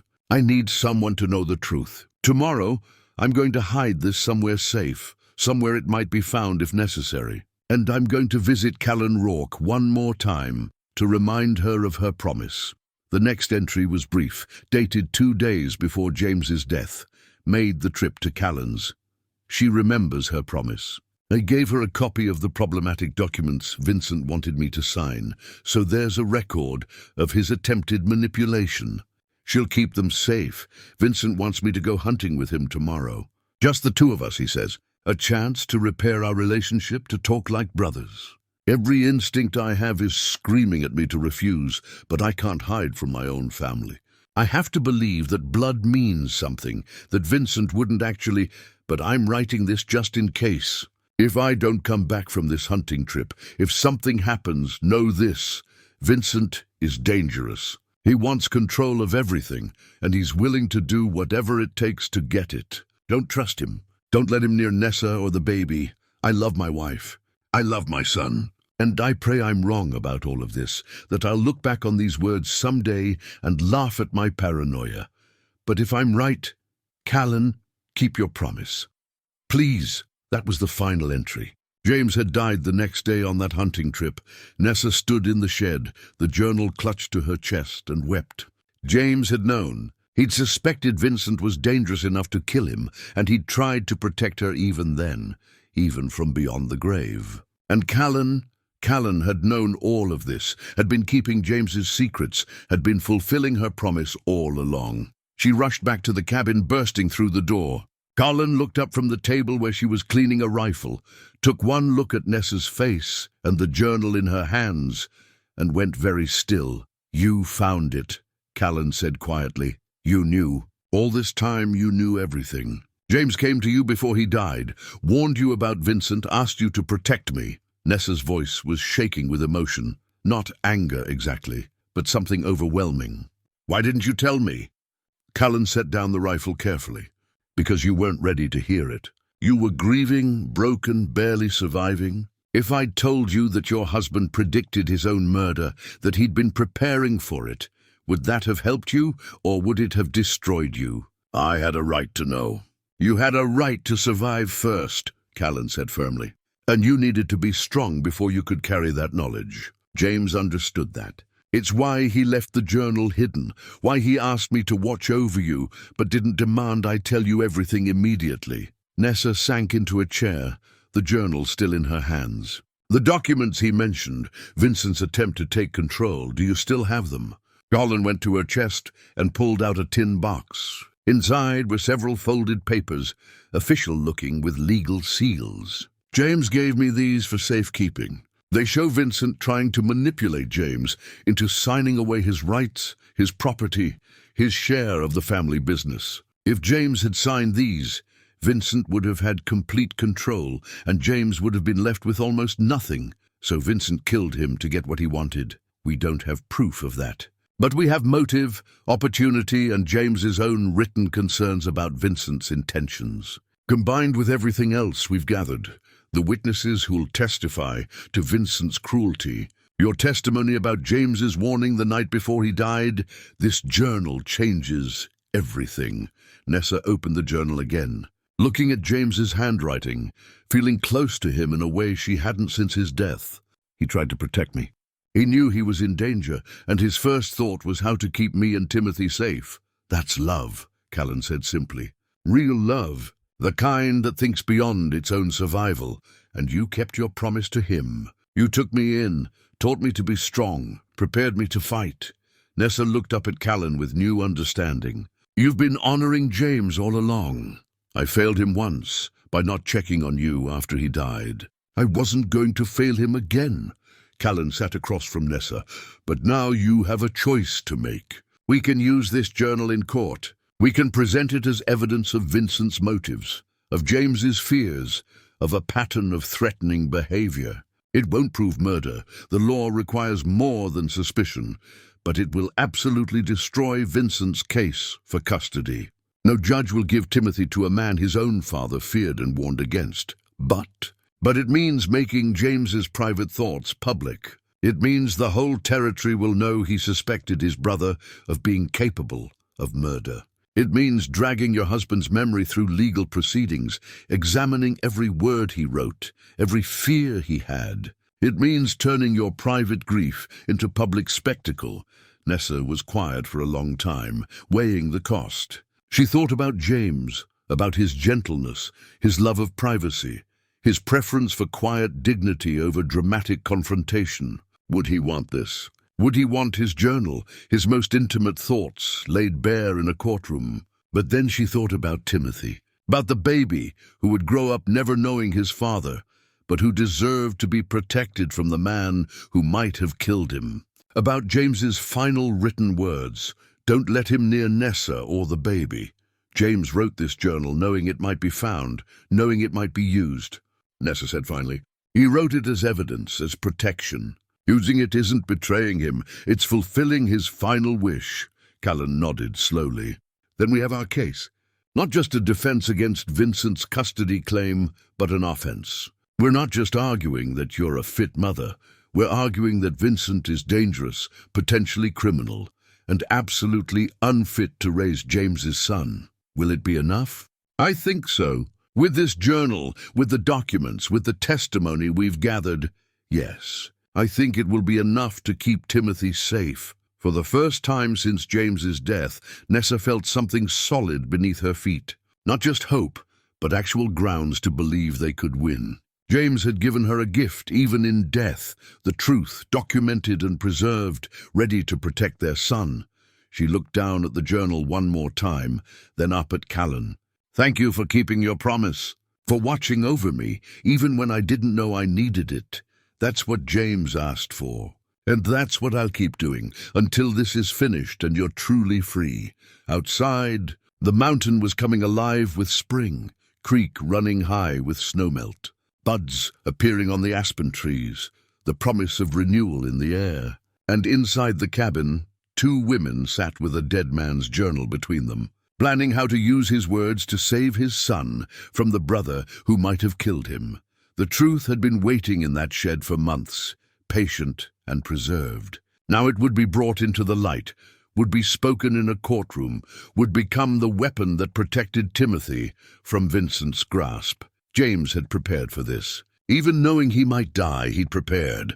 And now Nessa would honor that preparation by fighting with everything she had, including her husband's final gift of truth. The discovery of James's journal transformed everything. What had been a defensive struggle to keep Timothy suddenly became something larger, a quest for justice, for truth, for vindication of James's memory. But it also raised the stakes dangerously high. Vincent will know we have the journal the moment we introduce it as evidence, Callen warned the morning after Nessa found it. And a man like that, backed into a corner, is at his most dangerous. They spent the next days preparing with military precision. Callen sent word through old Gabe to everyone who'd agreed to testify or provide information. A former Dorne ranch hand named Willem agreed to travel to the territorial court to give testimony about Vincent's cruelty and about the inconsistencies in James's death. A businessman Vincent had threatened agreed to document their exchanges. Even a former maid from the Dorne house, though terrified, agreed to speak about what she'd witnessed. We're building more than a custody case, Callen explained as they organized documents at the table. We're building a case about character, about truth, about who deserves to shape a child's life. The judge won't just be deciding where Timothy lives. He'll be deciding what kind of man should raise him. But the preparation wasn't just legal. Callen insisted they prepare for the possibility that Vincent might try something more direct, more dangerous. If the journal proves Vincent killed James, he's not just losing a custody case, he's facing a murder investigation, Callen said bluntly. That's life in prison or hanging. A man with that much to lose might not wait for a courtroom to decide his fate. So they fortified the cabin. They stockpiled supplies in case they needed to shelter in place. They established signals with old Gabe so he could alert them if strangers were approaching. They planned escape routes through the forest and identified places to hide if necessary, and they made arrangements for Timothy's safety. If things go badly, if Vincent brings men to take him by force, we need a backup plan, Callen said. She'd been working on something for days, and now she revealed it. Old Gabe has agreed to take Timothy if needed. He'll ride him down through the back trails to his daughter's place, 3 valleys over. She's got children of her own, and she's agreed to hide Timothy until it's safe. No one will think to look there. Nessa's heart clenched at the thought of being separated from her son, even temporarily. But she understood the necessity. How will we know when it's safe? When Vincent is either in custody or proven defeated in court. When the law is on our side instead of his. Callen's expression was grave. But I want you to understand, we're gambling everything on this. If we're wrong about Vincent, if the journal isn't enough, if the judge sides with a prominent family over a mountain widow's testimony, we could lose more than custody. We could be charged with slander, with making false accusations against a respected man. I'm not wrong about Vincent, Nessa said with certainty. James wasn't wrong. Everything we've learned confirms it. I believe you. But belief and proof are different things in a courtroom. The days passed in a haze of preparation and anxiety. Nessa practiced her testimony over and over, how to present James's journal, how to describe his warnings, how to speak about Vincent without sounding hysterical or vengeful. Callen coached her relentlessly, playing the role of hostile questioner, attacking her credibility, trying to rattle her. Vincent's lawyer will try to paint you as a bitter widow looking for someone to blame, Callen warned. He'll suggest you're fabricating things, that grief has made you irrational. You have to stay calm. Stick to facts. Let the journal speak for itself. I can do it, Nessa said, and she meant it. The months on the mountain had changed her. She was no longer the desperate, barefoot woman who'd sat on that dusty road. She was stronger now, harder in some ways, but also more certain of herself. One evening, as they sat reviewing strategy one final time, old Gabe arrived with urgent news. They're coming. Vincent, the sheriff, a territorial judge named Wade, and at least 4 other men. They'll be here in 2 days, maybe 3, depending on trail conditions. Nessa felt her stomach drop, but Callen remained calm. How many witnesses? All the ones we lined up, plus a few more who volunteered after hearing what this is really about. Willem's bringing the spent cartridge he found at the hunting site, the one that doesn't match James's rifle. And Miss Adelaide Price, the lawyer who helped me keep my land. She's agreed to represent you if the judge allows it. Adelaide's coming? Callen's expression shifted to something like relief. That changes things. She's the best advocate in 3 territories. After Gabe left, Nessa asked, "Can we win this?" "Truly?" Callen was quiet for a long moment. "I don't know. What I do know is that we've done everything possible to prepare. We have evidence, witnesses, documentation, and truth on our side. But Vincent has money, position, and the assumption of respectability. It could go either way." That night, Nessa lay awake with Timothy sleeping beside her. She thought about James, about the journal he'd left, about the love that had compelled him to protect her even beyond death. She thought about Callen, about this stern mountain woman who'd kept a promise to a man she'd barely known, who'd devoted months to preparing a stranger for the fight of her life. And she thought about Vincent, cold, cruel Vincent, who'd wanted everything James had, who might have killed to get it, who now wanted to take James's son and complete his theft of his brother's life. The next morning, Nessa made a decision. She went to the shed where Lily and Thomas were buried, where Callen went every day to tend the graves. She brought the wooden cross marker from James's grave in town. She'd retrieved it months ago. Unable to leave any part of him behind, she planted it in the ground near the cabin, in a spot where she could see it from the window. "I'm fighting for us," she whispered to James's memory. "For Timothy, for the truth, for everything you tried to protect. I won't let Vincent win." When Callen found her there, the older woman said nothing, just stood beside her for a long moment. "Then he'd be proud of you. You know that?" "I hope so. I know so." The woman he described in that journal, kind, intelligent, genuine, she's still there. But she's stronger now. Stronger than Vincent expects, stronger than he'll be prepared for. They spent the rest of that day in final preparations. Callen gave Nessa the Winchester rifle, officially transferring ownership. "This is yours now. Thomas would want it used to protect a child, to defend someone who needs defending." Nessa also helped Callen organize all their documents into a leather portfolio, the journal, the legal papers Vincent had tried to force James to sign, the ledger documenting Nessa's care of Timothy, statements from witnesses, photographs showing Nessa and Timothy healthy and well cared for. "This is our arsenal," Callen said. "Not guns or violence, but truth and evidence. It's what we'll fight with." As evening approached, old Gabe returned one more time. "They're camped about 6 miles down the trail. They'll be here by mid-morning tomorrow. Vincent's brought Judge Wade, like I said, and the judge has agreed to hear the custody case here, rather than making you travel to the territorial court. That's good for us. He'll see how you're living. See that you're providing for Timothy, or he'll see that I'm living in a cabin on a mountain with no resources," Nessa countered. "He'll see that you're living independently, on property owned by a respected woman, in a safe and stable environment," Callen corrected. "Perception matters. We control the story we tell." That night was the longest of Nessa's life. She couldn't sleep, couldn't settle. She kept checking on Timothy, watching him sleep peacefully, unaware that tomorrow would determine his entire future. She'd packed a small bag for him, just in case. The cloth blanket from her mother, a change of clothes, the wooden horse Callen had carved. If things went wrong, if Timothy had to be taken to safety by old Gabe, he'd at least have familiar things with him. Just before dawn, Callen came to her room. "However this goes, you've already accomplished something remarkable. You've stood up when you could have folded. You've fought when you could have run. You've protected your son with everything you have. That's victory, regardless of what any judge says.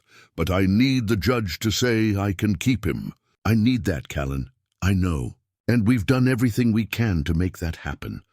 Callen squeezed her shoulder, a gesture of comfort from a woman who rarely offered physical affection. "Now we trust in truth, and we trust in ourselves." As the sun rose over the mountain, painting the sky in shades of gold and pink, Nessa stood on the cabin porch and watched the trail. Somewhere down there, Vincent was coming. Coming with the law, with a judge, with the full weight of his family's power and influence. But she was ready. She had the truth, she had evidence, she had witnesses, and she had Callen beside her. She had become someone James would be proud of, someone strong enough to fight, smart enough to strategize, and determined enough to never surrender. Timothy woke and called for her. She went to him, fed him, dressed him in his best clothes, combed his dark hair. "Today might be hard," she told him, even though he couldn't understand. "But we're going to be all right. Your daddy made sure of that." By mid-morning they saw the party approaching. 7 men on horseback, plus a wagon carrying supplies and what looked like legal materials. Vincent was at the front, dressed in expensive clothes, looking every inch the prosperous rancher and upstanding citizen. Beside him rode a man Nessa assumed was Judge Wade, older, gray-haired, with a stern but not unkind face. Callen stepped out onto the porch, rifle visible but not raised. Nessa stood beside her, holding Timothy. They discussed this moment, planned it carefully. They would not appear weak or frightened, but neither would they appear aggressive or unreasonable. They would be calm, dignified, prepared. The party stopped at a respectful distance. Vincent dismounted first, his eyes immediately finding Nessa, and narrowing with something that might have been anger or triumph. "Nessa," he said, his voice carrying across the yard. "It's time to end this charade. Timothy belongs with his family." Judge Wade dismounted more slowly, studying the cabin, the women, the child. "Mrs. Dorne, I'm Judge Harlan Wade. I've been asked to make a determination regarding custody of your son. I understand you have objections to Mr. Vincent Dorne's petition." "I do, Your Honor," Nessa said, her voice steady despite her racing heart. "Significant objections based on evidence that Mr. Dorne is unfit and potentially dangerous." Vincent's expression darkened. "This is absurd. I'm the boy's uncle, his blood relative, and I can provide him with advantages he gestured dismissively at the cabin. "This situation never could." "Perhaps we should conduct this conversation inside," Judge Wade said diplomatically. "And I'll want to hear from all parties, see any evidence presented before making my determination." This was it, the moment everything had been building toward. Nessa looked at Callen, who nodded once. Then she looked at Timothy in her arms, at James's son, at the child she would fight for with everything she had. "Of course, Your Honor," she said. "We have quite a lot to show you." Judge Wade was a practical man. He'd ridden 6 hours up a mountain trail to settle a custody dispute, and he intended to do it efficiently. He set up what amounted to an informal hearing at Callen's table, with the sheriff present as witness, and Vincent's lawyer, a slick man named Thornton from the territorial capital, positioned beside his client. Adelaide Price arrived just as they were settling in, riding up on a steady mare with her legal books strapped to the saddle. She was a woman in her 50s, with sharp eyes and an air of absolute competence. When she saw Callen, the 2 women exchanged a look of recognition and respect. "Miss Rourke," Adelaide said. "Good to see you again, Adelaide. Thank you for coming. Wouldn't miss it." Adelaide turned to Judge Wade. "Your Honor, I'm here to represent Mrs. Dorne, if you'll allow it." Wade studied her. "Adelaide Price, I know your reputation. You're welcome to participate, though this is an informal proceeding. Informal or not, a woman's right to her child is at stake. I'll represent her interests. Vincent's face tightened, but he said nothing. Thornton, his lawyer, looked less confident now that Adelaide was present. Judge Wade took his seat and pulled out a notebook. Let's begin. Mr. Dorne, you've petitioned for custody of Timothy Dorne, age 11 months, son of your late brother James. State your case. Vincent stood, every inch the respectable rancher. He pulled an expensive pocket watch from his vest, gold, engraved with the Dorne family name, and set it on the table as if to emphasize his prosperity.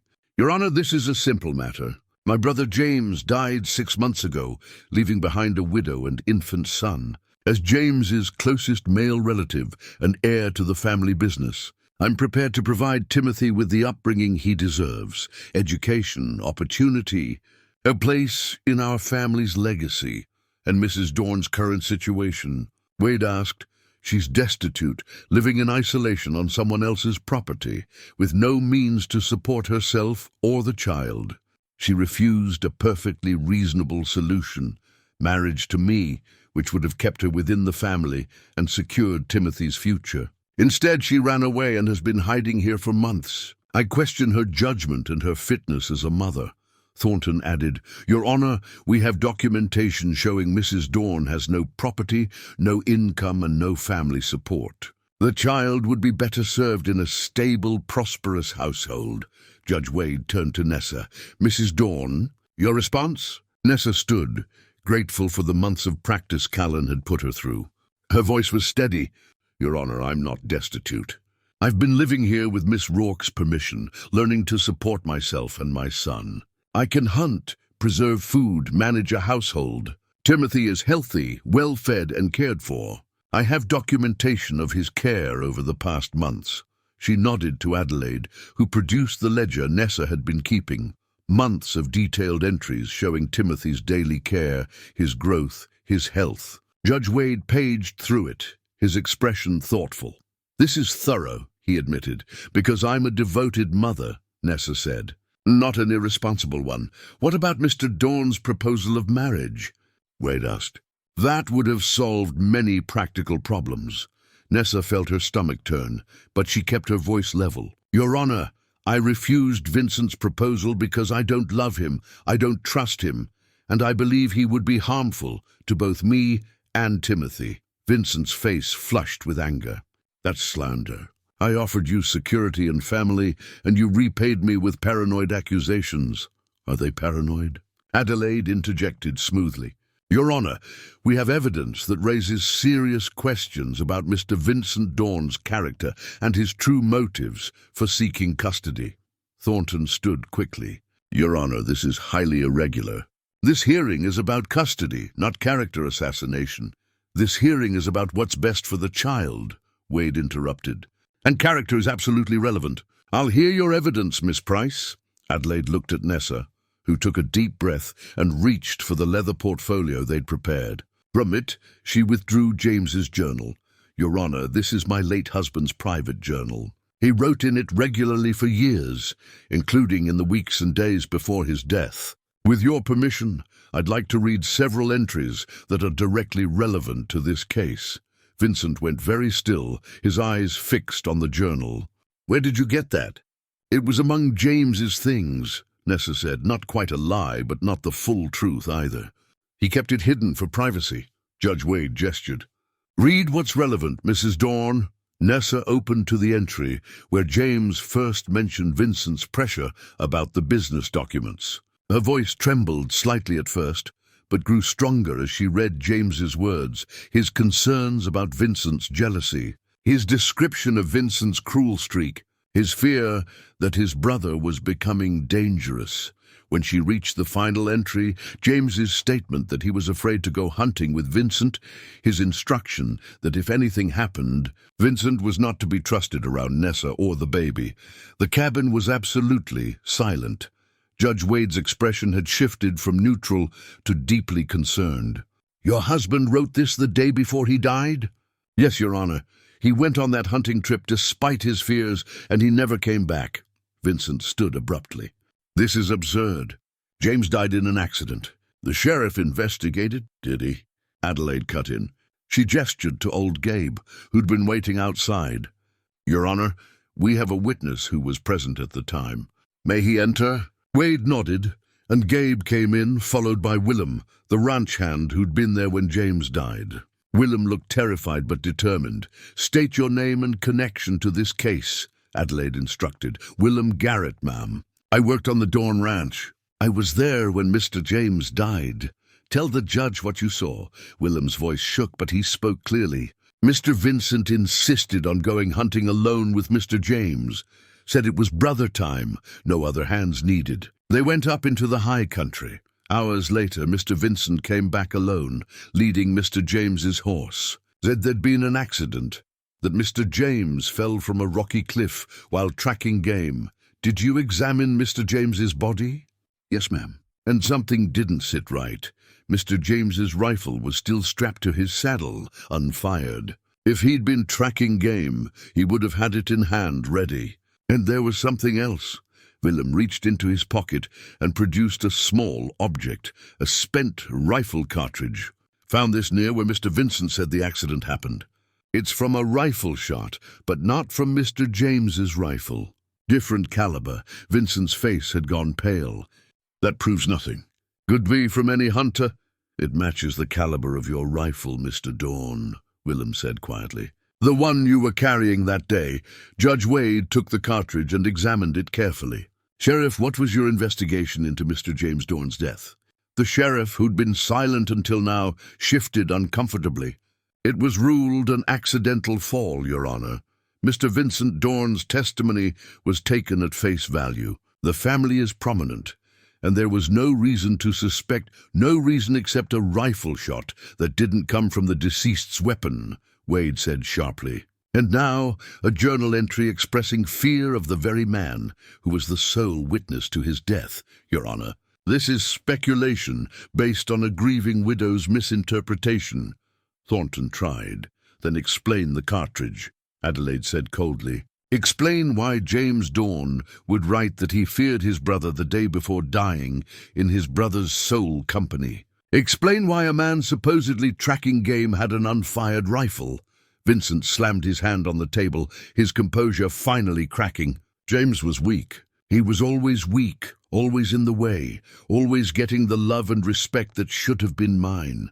I built that ranch, I made it profitable, and he reaped the rewards simply because people liked him better. He stopped abruptly, realizing what he'd said. The cabin was utterly silent.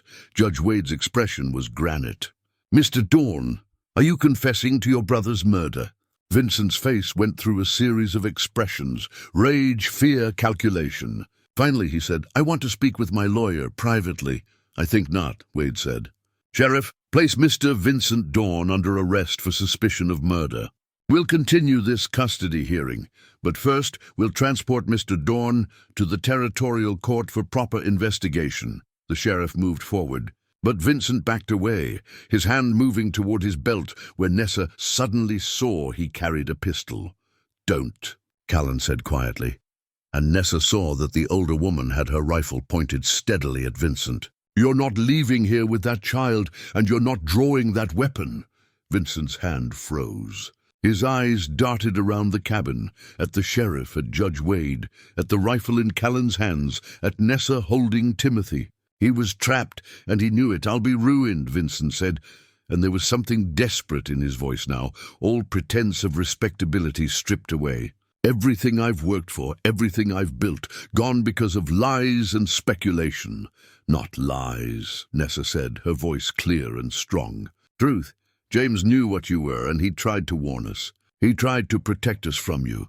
James was nothing, Vincent spat. He had everything handed to him, love, respect, admiration, and he didn't even value it. He would have thrown it all away for you, for a simple milliner's daughter, with no connections, no value to the family. I was doing what was necessary. You were murdering your brother, Judge Wade said, standing. Sheriff, I said, arrest this man. The sheriff moved forward again, more cautiously now, hand on his own weapon. Vincent's expression cycled through emotions, rage, fear, calculation, and then settled on something cold and determined. "You think you've won," he said to Nessa, "but even if I hang, you're still nothing. No property, no money, no position. You'll raise that boy in poverty, in isolation, and he'll grow up knowing his mother destroyed his family's legacy. He'll grow up knowing his mother protected him from a murderer," Adelaide interjected. "And that's a legacy worth having." Vincent's hand moved toward his pistol again, and Callen's rifle moved with it. "Last warning," she said. But it was Boone, the tracker Vincent had hired, who spoke up from the doorway where he'd been standing. "Mr. Dorne, I was hired to find Mrs. Dorne and the child. I wasn't hired to be part of a murder, and I won't be witness to violence against women. Draw that weapon, and you'll have more than Miss Rourke to deal with." Vincent's eyes widened as he realized even his hired men were turning against him. He looked around the cabin one more time, at the evidence arrayed against him, at the people united in opposition, at Timothy in Nessa's arms, and something in him broke. He reached for his pistol. Callen didn't hesitate. She fired, not to kill but to disarm. The bullet struck Vincent's gun hand, and the pistol clattered to the floor. Vincent cried out, clutching his bleeding hand, and the sheriff was on him immediately, wrestling him to the ground despite his struggles. "It's over," the sheriff said, pinning Vincent's arms. "Stop fighting." But Vincent wasn't done. Even with a wounded hand, even with the sheriff holding him, he looked at Nessa with pure hatred.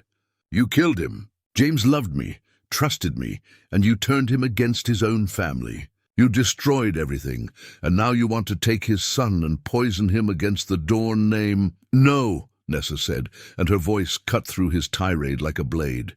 "You killed James, you because of jealousy and greed and cruelty. I'm not taking Timothy from his family, I'm protecting him from you. And James would thank me for it." Vincent lunged forward despite the sheriff's grip, trying to reach her, but Callen was there, her walking stick coming down hard on his shoulder. "Enough," she said with finality. Judge Wade stepped forward, his face grave but certain. "Mr. Vincent Dorne, you're under arrest for the suspected murder of James Dorne and for assault with a deadly weapon. You'll be transported to the territorial court for trial. If these allegations are proven, you'll face hanging." He turned to the sheriff. "Get him out of here, and send someone back to Mercer's Ridge to inform the family and to secure James Dorne's rifle and any other evidence from the Dorne property." As the sheriff hauled Vincent toward the door, the man looked back one last time. "This isn't over. The Dornes have lawyers, influence. The Dornes have a murderer in the family," Adelaide said calmly. "And I suspect once this becomes public, once people realize what you did, your family's influence will be considerably diminished." Vincent was dragged out, still protesting, still threatening. His lawyer, Thornton, followed quickly, already calculating how to distance himself from his client's collapse. The cabin suddenly felt larger, quieter, the tension draining away like water. Judge Wade sat back down at the table and looked at Nessa, who was holding Timothy tightly, tears streaming down her face, though she made no sound. "Mrs. Dorne," Wade said gently, "the custody petition is denied. Timothy remains with you, his legal mother. Furthermore, I'm issuing a restraining order preventing any member of the Dorne family from attempting to take custody without a new hearing. And given what we've learned today, I doubt any such hearing would result in a different outcome." Nessa couldn't speak. She just nodded, overwhelmed. Adelaide stepped forward and placed a hand on her shoulder. "You're free, Nessa, you and Timothy both. Vincent has no claim, and after his arrest, no judge in the territory will rule in favor of the Dornes on this matter." "What about James's death?" Nessa managed to ask. "Will there be a full investigation?" "Absolutely," Wade said. "Based on what I've heard today, the journal, the cartridge, the witness testimony, and Vincent's own near confession, I'll be ordering a complete investigation. If the evidence supports it, Vincent Dorne will stand trial for murder." Willem stepped forward, his face still pale, but his voice steady. "I'll testify, Your Honor. I should have spoken up months ago, but I was afraid of the Dornes." "I won't be silent anymore," Boone added. "I'll testify, too. About Vincent hiring me, about what he really wanted. A man who'd kill his brother." He shook his head. "I want no part of that." Judge Wade made notes in his book, then looked up at Callen. Miss Rourke, your hospitality to Mrs. Dorne and your testimony today have been instrumental. The law is in your debt. Don't need the law's debt, Callen said gruffly. Just needed to see justice done. As the remaining officials began to leave, Adelaide stayed behind. She sat with Nessa and Callen at the table and said, "You'll need to testify at Vincent's trial. It won't be easy. The Dornes will fight this with everything they have. But with the evidence you've presented, with the witnesses willing to speak, I believe we'll win. Vincent will be held accountable for what he did." "And Timothy?" Nessa asked. "He'll be safe. He'll be safe. You have custody, you have this place to live thanks to Callen's generosity, and you've demonstrated that you can provide for him. No court will take him from you now. After Adelaide left, after all, the officials and witnesses had departed down the mountain trail. Nessa and Callen stood on the porch watching the sun set behind the western peaks. Timothy was inside, playing with his wooden horse, unaware that his entire future had just been secured. "It's really over," Nessa said wonderingly. "Not quite," Callen corrected. "Vincent will have a trial. You'll have to testify, to speak publicly about James's death and Vincent's threats. That'll be hard, but we won. The important part, keeping Timothy, we won that." "Yes," Callen agreed. "We did." She paused, then added, "I kept my promise to James, made sure you were all right, made sure his son was protected." Nessa turned to the older woman, seeing her clearly perhaps for the first time, not the stern mountain woman who'd picked her up on a dusty road, but the person beneath, someone who'd lost everything and built a new life from grief and determination, someone who'd kept a promise to a dying man's unspoken plea. Someone who'd become family when family was what Nessa needed most. "Thank you," Nessa said simply. "For everything." Callen just nodded, uncomfortable with gratitude as always. "Come on, let's get supper started. Tomorrow we'll start figuring out what comes next. But tonight, we rest." They went inside together, and for the first time in months Nessa felt truly safe. The threat was gone. Vincent was in custody. Timothy was hers to raise, to love, to protect. And she had a home here, on this mountain, with this woman who'd taught her to be strong. James's journal lay on the table where the judge had left it. Nessa picked it up gently, holding it close. "We did it," she whispered to James's memory. "We kept our son safe. You can rest now." Outside, the mountain settled into its evening quiet, peaceful and eternal. And inside the cabin, a mother held her child close and finally let herself believe that everything was going to be all right. 2 months passed before Vincent Dorne's trial concluded. Nessa traveled down from the mountain twice to testify, each time leaving Timothy in Callen's care, each time feeling the weight of speaking truth against a powerful family. But Adelaide Price had been right. The evidence was overwhelming. James's journal, the spent cartridge, Willem's testimony, and Vincent's own half-confession in front of Judge Wade created a case that even the Dorne family's lawyers couldn't overcome. Vincent was found guilty of murder in the 1st degree. He was sentenced to hang. Nessa didn't attend the execution. She'd already given Vincent enough of her life, her grief, her energy. Instead, she spent that day on the mountain with Timothy and Callen, watching her son take his first unsteady steps across the cabin floor, laughing at his delight when he finally reached his mother's arms. The Dorne family had tried to pressure her one last time after Vincent's conviction, offering money if she'd sign away any claim Timothy might have to the family business or property. Adelaide had advised her to take it, a settlement that would ensure Timothy's education and future, but with one crucial addition. The agreement would state clearly that the Dornes would never seek custody or contact with Timothy unless he, as an adult, chose to reach out to them. Helena Dorne had signed with a shaking hand, her face aged by the scandal and the loss. The family's reputation in Mercer's Ridge was destroyed, and several business partners had quietly distanced themselves from the Dorne name. The golden family that had ruled the valley was broken, and it would never be what it was. But Nessa felt no triumph in that, only sadness for James, who'd loved his family despite their flaws, and relief that Timothy would never have to navigate those treacherous waters. Spring had fully arrived on the mountain now, with wildflowers covering the meadows and the aspen trees bright with new leaves. The cabin felt different than it had in winter, warmer, more alive, more like a home than a refuge. Nessa and Timothy had stayed, with Callen's blessing. What had begun as temporary shelter had become something deeper, a life, a family of choice rather than blood. Nessa hunted and gathered, maintained the garden that Callen had taught her to tend, kept the cabin running smoothly. She was no longer a guest. She was a partner in this mountain life. One evening, as summer approached, the two women sat on the porch after Timothy was asleep. Between them lay a quilt they'd been making together all winter, pieces of fabric from both their pasts, sewn into something new. It was nearly finished now, a patchwork of memories and survival. "I've been thinking," Callen said, puffing on her pipe. "About the future." "What about it?" "This cabin, this land, it's mine now, but I won't live forever. I'm 68 years old. Could be another 20 years, could be 2. Who knows?" Nessa felt a chill. "Don't talk like that. Have to talk like it. It's practical." Callen tapped out her pipe and looked at Nessa directly. "I want to add your name to the land deed. Make you a co-owner. That way, if something happens to me, you and Timothy are secure. This place would be yours." Nessa was speechless.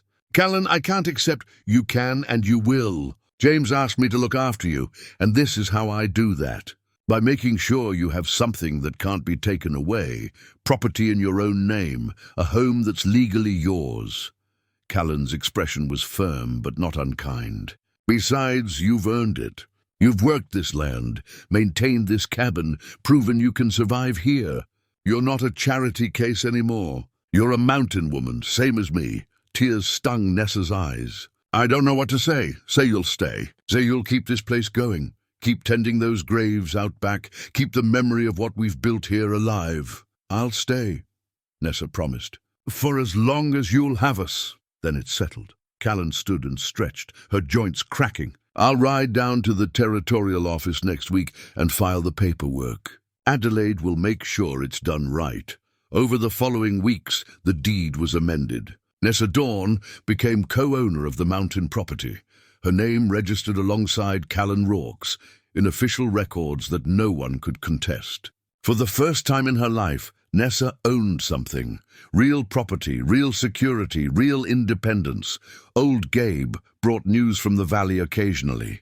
Mercer's Ridge was adjusting to life without the Dorne's dominance. New businesses were opening, new families were gaining prominence. Some people asked about Nessa, wondering if she'd ever come back to town. She always sent the same message back. She was happy where she was. Timothy grew strong and healthy on the mountain. By his first birthday, he was walking confidently, exploring the world around the cabin with fearless curiosity. Callen carved him new toys, animals, wagons, small figures. Nessa sang him the songs James had loved, told him stories about his father that grew with each telling, painting a picture of a gentle, loving man who'd wanted only the best for his family. "When he's older, I'll tell him the full truth," Nessa said one night as she tucked Timothy into bed. "About Vincent, about why we're here. He deserves to know his history. He deserves to know he was loved enough to be protected," Callen corrected. "That's the important part." Summer passed into autumn, and the cycle of mountain life continued. They hunted and preserved food for the coming winter. They mended fences and repaired the cabin roof. They sat by the fire in the evenings, working on projects, Callen with her carving, Nessa with her sewing, while Timothy played at their feet. It was a quiet life, far from the society and bustle of town. But it was theirs, earned through struggle and sacrifice, and the determination to live on their own terms. One afternoon in late autumn, Willem came to visit. He'd left the Dorne ranch after testifying at Vincent's trial and found work with a smaller operation 3 valleys over. He brought fresh-baked bread from his landlady and news from the wider world. "Thought you might like to know," he said as they sat on the porch. "James's grave in town. Someone's been tending it. Keeping it clean, leaving flowers." "Who?" Nessa asked. "Don't know for certain, but I suspect it's Constance, the cook who worked at the Dorne house." She always liked Mr. James. Seemed right that someone down there was remembering him proper. Nessa smiled, grateful that James wasn't forgotten in the valley, even if she'd made her home on the mountain. That's kind of her. Willem hesitated, then said, Mrs. Dorne, Nessa, I wonder if I might call on you again sometime? Not to court or anything presumptuous like that. Just to visit to check that you're doing all right. Callen raised an eyebrow but said nothing. Nessa considered. Willem was kind, decent, honest. He'd stood up when it mattered, had risked the Dorne's wrath to tell the truth. But her heart was still too raw, still too close to James's memory. I'd welcome visits, she said carefully, as a friend. But I'm not ready for more than that, and I don't know if I ever will be. That's fair, Willem said with a gentle smile. Friends is good. Friends is plenty. After he left, Callen said, You handled that well. Honest without being cruel. I learned from you. Well, don't close yourself off completely. You're young still. Timothy could use a father someday. He has family, Nessa said, gesturing to the cabin, to the mountain, to Callen herself. That's what matters. Winter came again, but this time Nessa faced it without fear. She knew how to survive the cold, how to manage supplies, how to keep a child warm and safe through the long, dark months. And she had Callen beside her, teaching, guiding, sharing the burden and the joy of mountain life. They spent those winter evenings working on the quilt, finally completing it as spring approached once more. It was beautiful. Scraps of Callen's old dresses mixed with pieces of Nessa's wedding dress. Thomas's work shirts alongside James's handkerchiefs. Bits of Lily's childhood clothes woven with pieces of Timothy's baby blankets. It was a physical representation of loss and survival, of grief transformed into something useful and warm. We should use it, Nessa said. Running her hands over the intricate stitching. It's meant to be used, Callen agreed. Not just looked at. Quilts are for living under, not preserving in a chest. They draped it over the porch rail on the first truly warm day of spring, letting it air in the sunshine. Timothy sat nearby, playing with his wooden animals. Babbling in his own language about adventures only he understood. Nessa stood beside Callen, looking out at the mountain vista, the endless pine forests, the distant peaks still crowned with snow, the creek running clear and cold over smooth stones. It was harsh country, unforgiving in many ways. But it was also beautiful, honest, and free. Thank you, Nessa said again, because no matter how many times she said it, it never felt like enough. You've thanked me 100 times. It's becoming tiresome. Then I'll say something different. I love you. You're the family I needed when I had nothing. You're the strength I learned to find in myself. You're the reason Timothy and I are alive and free and happy. Callen was quiet for a long moment. Then in a voice rough with emotion she said, You're the reason this old place feels like a home again, instead of just a place to wait for death. You and that boy, you gave me purpose. So maybe we're even. They stood together in comfortable silence, watching Timothy play, feeling the warmth of the sun on their faces. The mountain stretched out before them, vast and enduring. And on that mountain, in that small cabin, two women who'd both lost everything had built something new together. Not perfect, but real. Not easy, but theirs. The quilt fluttered in the breeze. Patches of two lives sewn into one, a testament to survival and love, and the stubborn determination to keep going when giving up would have been easier. Family wasn't always blood. Sometimes it was who showed up when no one else would.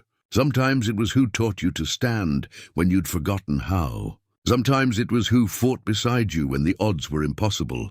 And sometimes, Nessa thought as she watched Timothy toddle over to Callen, who bent to pick him up with surprising gentleness. Family was exactly this, a cabin on a mountain, a child's laughter, and a quilt made from scraps of the past, warming the present and promising a future. The mountain had given them what they needed. Not rescue in the way she'd once imagined it, but something better, a chance to save themselves, and in doing so, to find each other.